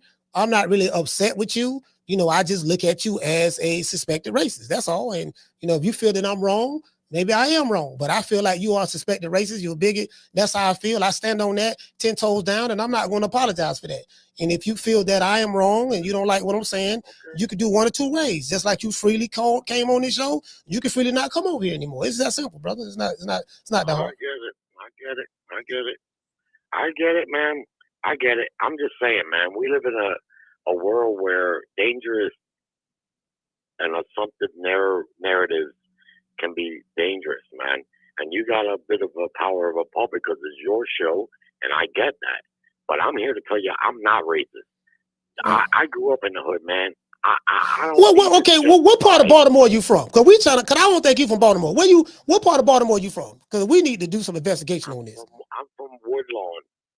Woodlawn. Do you know where that is? No, I don't. It's about 5 minutes outside of Park Heights where Tank grew up. Literally, through Gwynn Oak, you go drive through Gwynn Oak, and it's right outside of the city. It's in the county, but it's right outside of the city. But I grew up in a Section 8 complex. Brother, I'm telling you, I'm not racist. You can think that because I might speak out about black folk here and there. Yeah, I might, but it's not from a racist point of view. So I want you to understand that. I love fucking Bud Crawford. I love Bud Crawford more than his fans. His fans been getting on my nerves a little bit. I ain't gonna lie. Yeah, I want to congratulate the guy, man, because he deserves all the credit in the world. Jared, this isn't about Bud Crawford. This is about Jared. This is the second time you said some suspect stuff before. Like, this is not say black folk. What? Okay. So I'm just, it is what it is. Because, okay, brother. Well, listen, it's probably the last time I'm going to call your show. I know you don't care about that because you keep saying you don't like me. I ain't never once said I don't like you, but okay, I get it. But I don't want to be defamed like that, and I got to be honest with you. All right, well, salute. Fair. All right, salute, Jared, man. Take care. All this crying and shit, nigga. Motherfucker call a nigga crying. Call him. What's your name? Where you calling from? Hey, Coach, this is Freddie one more time, man. Freddie, talk to me. Look, I just want to say, don't stand on cold with Luba fight Ortiz, because Luba about to get his ass beat. I don't know what cocaine he's talking about. I mean, did Luba get his ass beat like one of the Peters brothers, Lamar Peters, or Anthony? What happened? Did Luba get his ass beat by one of the Peters brothers, like was it Lamont or Anthony? No, I don't think he got beat. I don't think. No. I think Peterson. Lubin only have a couple of losses. He got his first loss to Jermall Charlo, and he lost to Fandora. I think them are the two people he lost to. Oh, okay. But yeah, but I don't think he not about to be Berkeley, though. No. You know what I mean? But then, like, I just want to say, when you talk about how Terence Crawford walk around broke, he remind me of Rick Ross, you know, from LA, you know, the dope dealer. You have all that money, you walk around like you don't got no money. Yeah. You know, that's how Terence Crawford is, though. But that's all I want to say, bro. I'll holler at you later, man. All right, salute, fam. Yeah, you know, I mean, see, so but anyway, back to what I was saying. So the brother sent me, as a matter of fact, let me see if I find it. Because the brother sent me a text. Well, he didn't send a text, but he left like a message on the video. He was upset that I was laughing. And I was like, fam, look, I'm gonna be honest with y'all, right? Like I'm at a point in my life to where, you know, it's just some shit I'm just not gonna let consume me, you know, like whether it's a Jerry or whether it's a whoever, because a lot of these dudes, you know, if they broke and they ain't got nothing and they not benefiting from, you know, from their position in society, that ain't on me. That really shows more of a reflection of them being unhappy in their lives. You get what I'm saying? And I know Jerry be drinking and shit. You know, he told me he drank. You know, he'd be drinking. He be saying shit, bro. So I'm spot on. I'm spot on in my analysis. You know, but motherfucker want to fuck with me, cool. If you don't want to fuck with me, cool. I mean, we ain't gonna lose no sleep over that shit. I ain't shit. I ain't. You know, all that ball. But coming here, calling here crying and shit. I don't know all that goddamn crying. I said what I said. I stand on that shit. Caller, what's your name? You calling from? Hey, what's up, Coach? It's D-Tap from North Carolina. D-Tap, talk to me, brother. Hey, brother. Hey, listen, Coach. I'm just gonna get back to the topic here. I ain't gonna entertain the Jerry mess, but getting back to Adrien Broner, I was always one of the few people that knew that the shit was gonna sink a lot faster than what people thought. You know, because when he moved up and fought Paulie Malignaggi, won by split decision, I knew then. I said, "Hey, this shit about to come to it. This shit about to sink." And of course, everybody's upset. You know, 'cause I'm a black guy. So everybody's upset. I'm like, guys, listen, you know, he's moving on to fight Madonna. I think he fought Madonna right after that, correct? Who? You fight Madonna right after he won the title from Paulie Malignaggi? Talking about AB? Yes. Yeah. You know what? I don't know. You might be right. He might have fought. He might have fought Paulie right after that. He was moving fast. No, you mean Madonna? He moved up.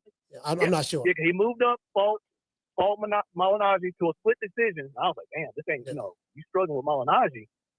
You fight Madonna. He's doing all the dancing, carrying on, and doing the rap, flushing the hundreds, flushing the 20s down the toilet out the guys. Too many fighters want to be money made, but they don't want to be Pretty Boy Floyd. Yeah, they I don't say that. want to go through them hard struggles. Yeah, they don't want to go through them hard struggles that Pretty Boy Floyd went through. They just see money made. Oh, I want to be like money. It's AB. It's Floyd. It's I'm little bro. It's big bro. I'm like, guys, he's moving too fast, and then got the brakes beat off of him.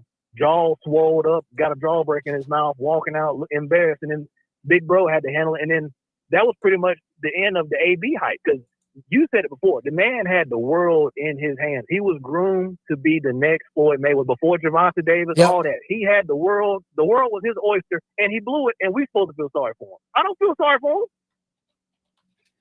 Yeah, he blowed it. So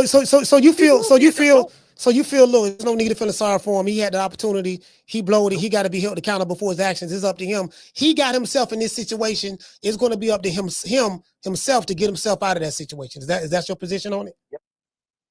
That's my position. I mean, look at how he was treating Ellerby at that press conference. You got to, you can do it. You got to. And then now look at him. He ain't doing it no more. Because now you need the same niggas you was clowning and buffooning and flim-flamming with. Them the niggas you need now, and ain't nobody got his back. And now we supposed to feel sorry for him. Nope, can't do it, coach. Sorry, not doing it. Okay. That's his own downfall. Let's shout out. So I appreciate it, coach. Yes, sir. Salute, fam. Shout out D-Tap. Yeah, he talking about this. Hey, listen. He talking about when AB told Leonard Ellerby to shut that soft ass shit up. He talking about this. Shut that soft ass shit up. And the best man to win.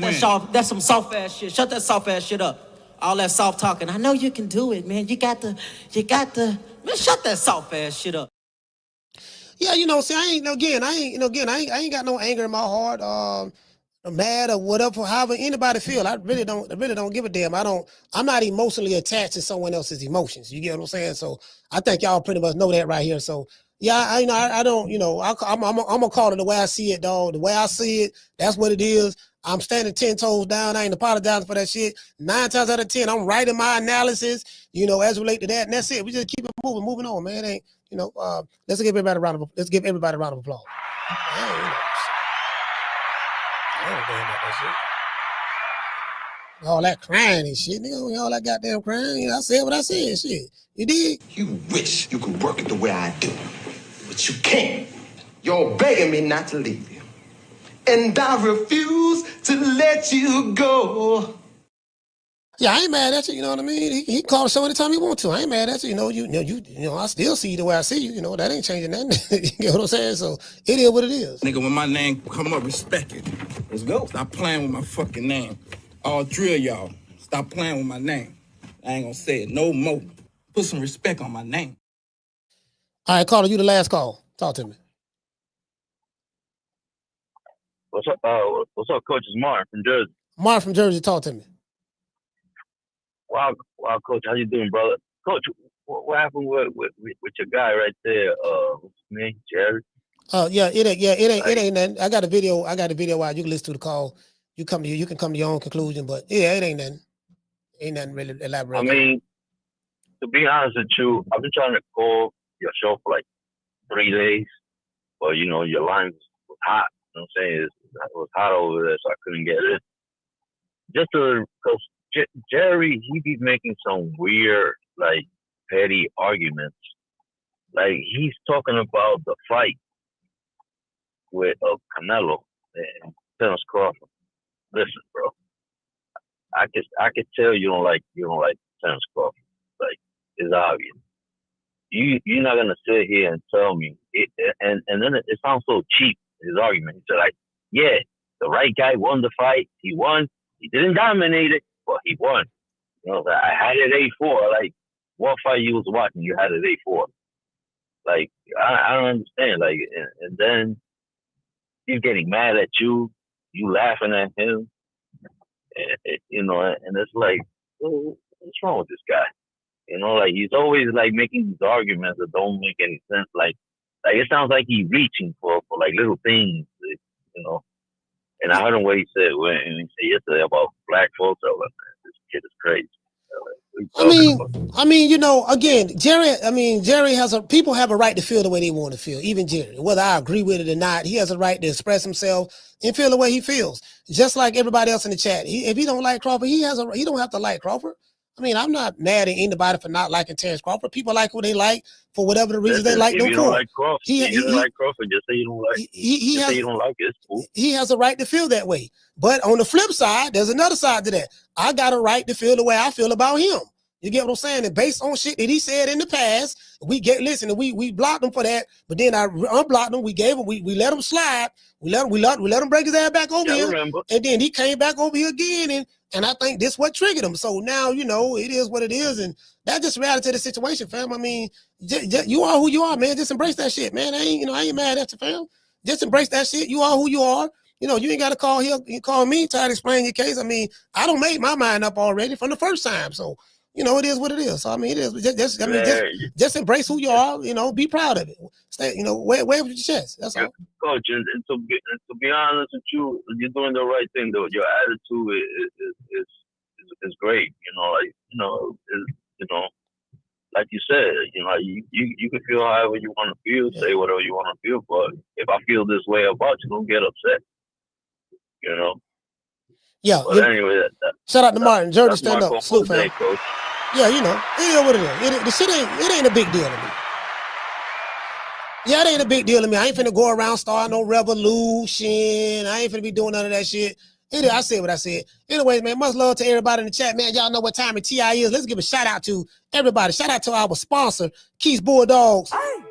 Keith's in the building, man. Keith dropped that $500. He sponsored the show today. Let's see. We got super chatters as well. Shout out to Carrie. Tagada. CJ Rich. Shout out to Stacy. Deacon Weezo. Can't forget about Miss Black Panther. Tyrese in the building. Sean from the Heights. Green Eyes P. Fabian Terry. Falcon 784. And my main man, Mr. Tomato Can. Let's get the cash appers and super chatters a round of applause.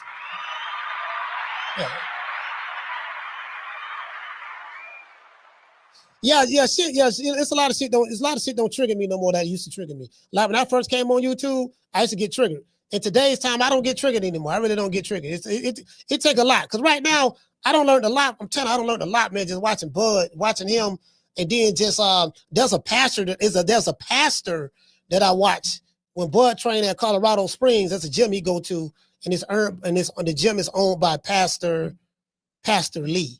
Pastor Lee out there in Colorado Springs. Very laid back guy. Shit really don't get to him. And it reminds me of a proverb that I read. I got a book over there. It's called the Book of Sufism. And it talks about a lot of like ancient proverbs and stuff from the Hadith, sayings of the Prophet Muhammad and stuff like that. And then there's something that's in my mind that, Prophet Muhammad said in this Hadith, I think at the sayings of the Prophet, one of these, right? It said that he spoke about the strong man and the weak man. And he broke, there was a parable go like this here. He said the strongest man is not the one who have the biggest muscles or the biggest person from a physical standpoint. He said the strongest man is one who can control himself when he's angry. True. Or the strongest person. However you want to take that, man or woman or whatever, right? And I thought about that. Because I'm a hot-tempered guy. I'm a hot-tempered guy. I don't chill out a little bit in my advanced age, but I'm a hot-tempered guy. And I realized something. I said, you know what, man? The hardest thing to do is to control yourself when you're angry. Because anger is a very powerful emotion, right? And if you are so easily to be triggered to get angry at things, it'll throw off your frame of thinking. You get what I'm saying? Because you so caught up in the power, you so caught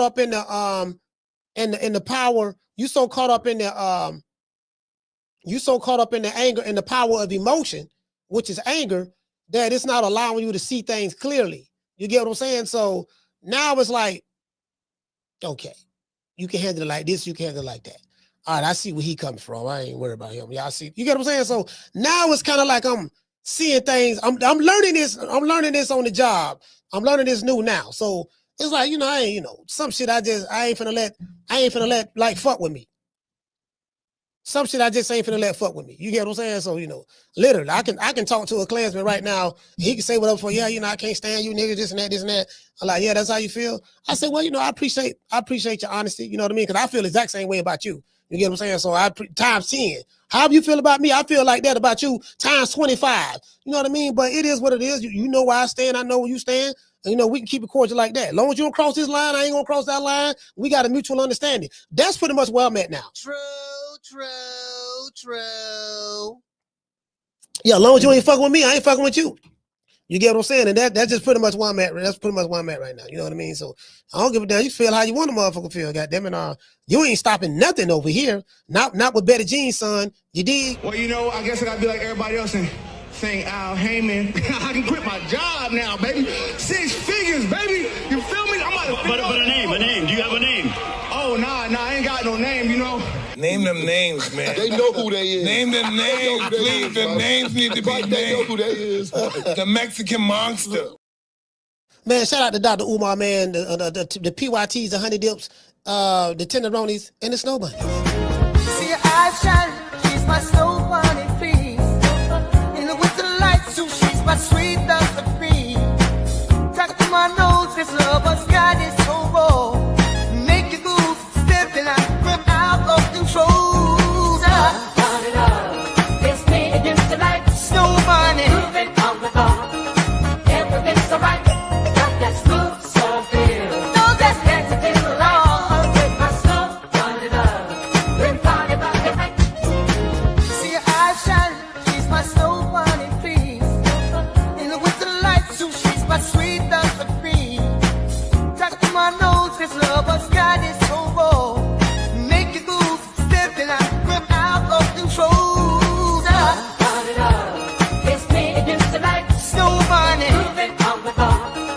Everything's alright. Got that smooth, so feel. No, that's next to the law. With my snow bunny love, we're party about the night. See your eyes shine, she's my snow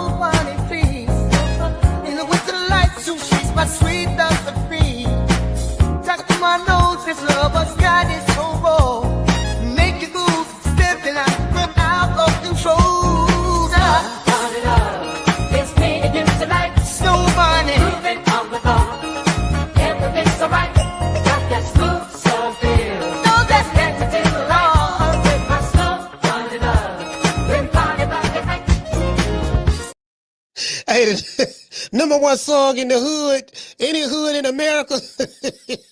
Snowbuddy Love it just beat out Kodak Black, Travis Scott.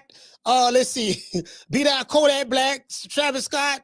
21 Savage, Lil Baby, and Playboy Cardi. Snowbuddy Love, number one hit in the hood. Shout out to Sean from the Heights. Dropping out quarter of a dub. He said the graveyards and prisons are full of angry people. Yeah. You know what? Facts. Facts. There's a whole lot of motherfuckers doing shit out of anger. I'm gonna give you a perfect example. Look at the people who's mad at that rapper from Jacksonville, Julio Fulio. He dissing people who passed away and stuff like that in this city. Two rappers going at each other, and them people came down.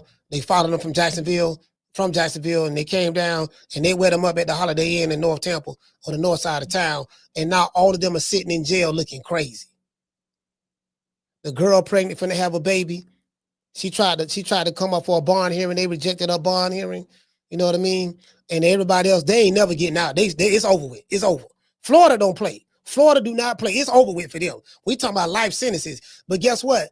That one action they did out of anger is cost them the rest of their lives. We talking about they 20, 21, 22 years old. They ain't never getting out no more. That's over with.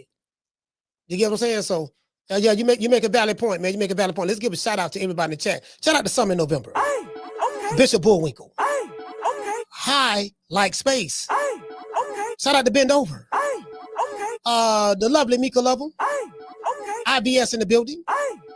Who else we got in the building, man? Let's see. Who else we got? We got Aquarius Brown. Dog Man. The Bossy Menu Podcast. We can't forget about Big Ant, the spokesman, man. Urban Politics TV, man. I really appreciate you, Ant, for taking the time out to come over here. You didn't have to do this, but you did. So I really appreciate that. Y'all remember, man. It's all about building relationships. It's all about building relationships. You can get far in life with relationships. And whatever you're trying to do, you're working on, you got to be realistic. Be realistic with your goals, right? And, if you ask somebody for advice and they are an expert in that field, you see them doing that, what you're asking them advice, because if you ask them for advice, apparently it's something that they're doing that you like. Take heed to the advice. I say that to people who ask me stuff about this channel. Take heed to the advice, fam. Don't ask me some shit. They be like, I really don't like I don't really like the answer. I'm gonna try to do it this way. That way ain't gonna work. I'm telling you, you asked me for a reason. That way it's not gonna work. You get what I'm saying? So I just want to throw that out there. It is what it is. Shout out to Schoolo. Shout out to Tegra. The lovely Miss Connie. Shout out to Corey Bradley. Green Eyes P. Daniel Agnew, what's up, fam? Shout out to Trey. Shout out to Clinton. The lovely Miss Connie. Sheila from Houston. Sheila from Cali. Kendall Price in the building. Shout out to Old Kiefer. The lovely Miss Black Panther. Sean from the Heights. Let's see. Black Man Rising. Who else we got in the building, man? Trying to see. Shout out to Mason, man. Mason from Flint. Shout out to, we got Miss Connie. Shout out to Curtis Robinson. We can't forget about Keys. We got Mason from Flint. We have, shout out to my main man, Southside, Rick Timms. Hey, Rick, you missed it. I had Big Ant on the show. I had your homeboy from Houston. I had Big Ant on the show, man. We're gonna do another show together as well. Yeah, Rick, you missed it. Shout out to Nation Biz. Shout out to Stay Wavy. Boy, hey, Stay Wavy. That's who that is? That's Max B, right? Wavy. Wasn't that Max B that started that Wavy, Stay Wavy TV? I think that was Max B back in the day. Shout out to Max B. Shout out to Damian Bennett. Shout out to the one, Mr. Ham. Yeah, man, y'all listen, man, y'all don't let people listen. Let me tell y'all something. Never let nobody rent space in your head. That's an old saying. An old head told me a long time ago. He said, Jitterbug. I had got so mad at somebody, right? I was mad for like 2-3 days. He said, you know what? He said, Jitterbug, let me tell you something. I said, what's that? He said, man, never let a chump. He said, never let a chump rent space in your head. That's what he told me. He said, right now, you so busy focusing on some shit that happened 3 days ago. You still mad about that. That man renting space in your head. That man done went off and doing some other shit now. You still mad about that. So you got to know how to let that shit go. You get what I'm saying? As long as the motherfucker ain't violating your space or nothing of that sort, they can say what they want to say out of their mouth. You know what I mean? It is what it is. But at the end of the day, you know, don't let nobody rent space in your head, fam. Just, you know, keep it pushing. You got shit you trying to do. Don't worry about it. It is what it is, you know. They get even madder. They get even madder when you laugh, to be honest with you. They get even madder because they looking for a reaction. They're looking for an emotional reaction. And when you don't give them what they're looking for, it makes them even more mad. True. It is what it is.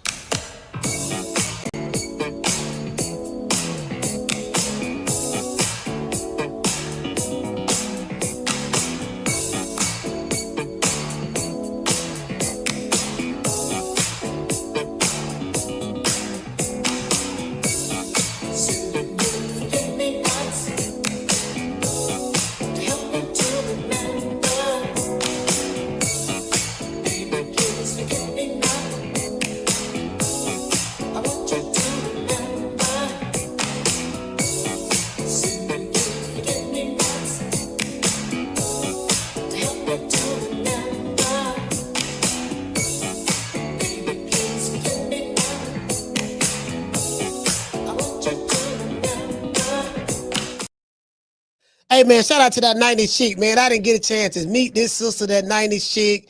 Boy, listen, I heard she a real one, though. She don't take no shit. So them the kind of people I tend to attract. I attract the people who don't take no shit. They real good people. When you meet them, they got good spirits. Them the kind of people, you know what I mean? Like, we have fun all goddamn day. I ain't gonna lie. Cause if you be around me, your ass gonna be laughing. I can promise you that you gonna be laughing because I'm gonna say some shit now. You know, y'all, you know, I'm gonna say some shit, you know, just naturally off the cuff. You know what I mean? That's just how I am. But yeah, you know what I mean? It is what it is, man. We gonna keep it pushing, man. We gonna be successful regardless of what. Don't never let nobody take you off your motherfucking square. I'm telling you, bro, because these motherfuckers, they miserable, boy. And hurt people. You dig? I'll catch you guys on the next one. You know my motto, don't beat me there. Peace. Stay on your pivot at all times. Man, I'm out of here, bro. Let's go. Man, I'm out of here, bro. Let's go.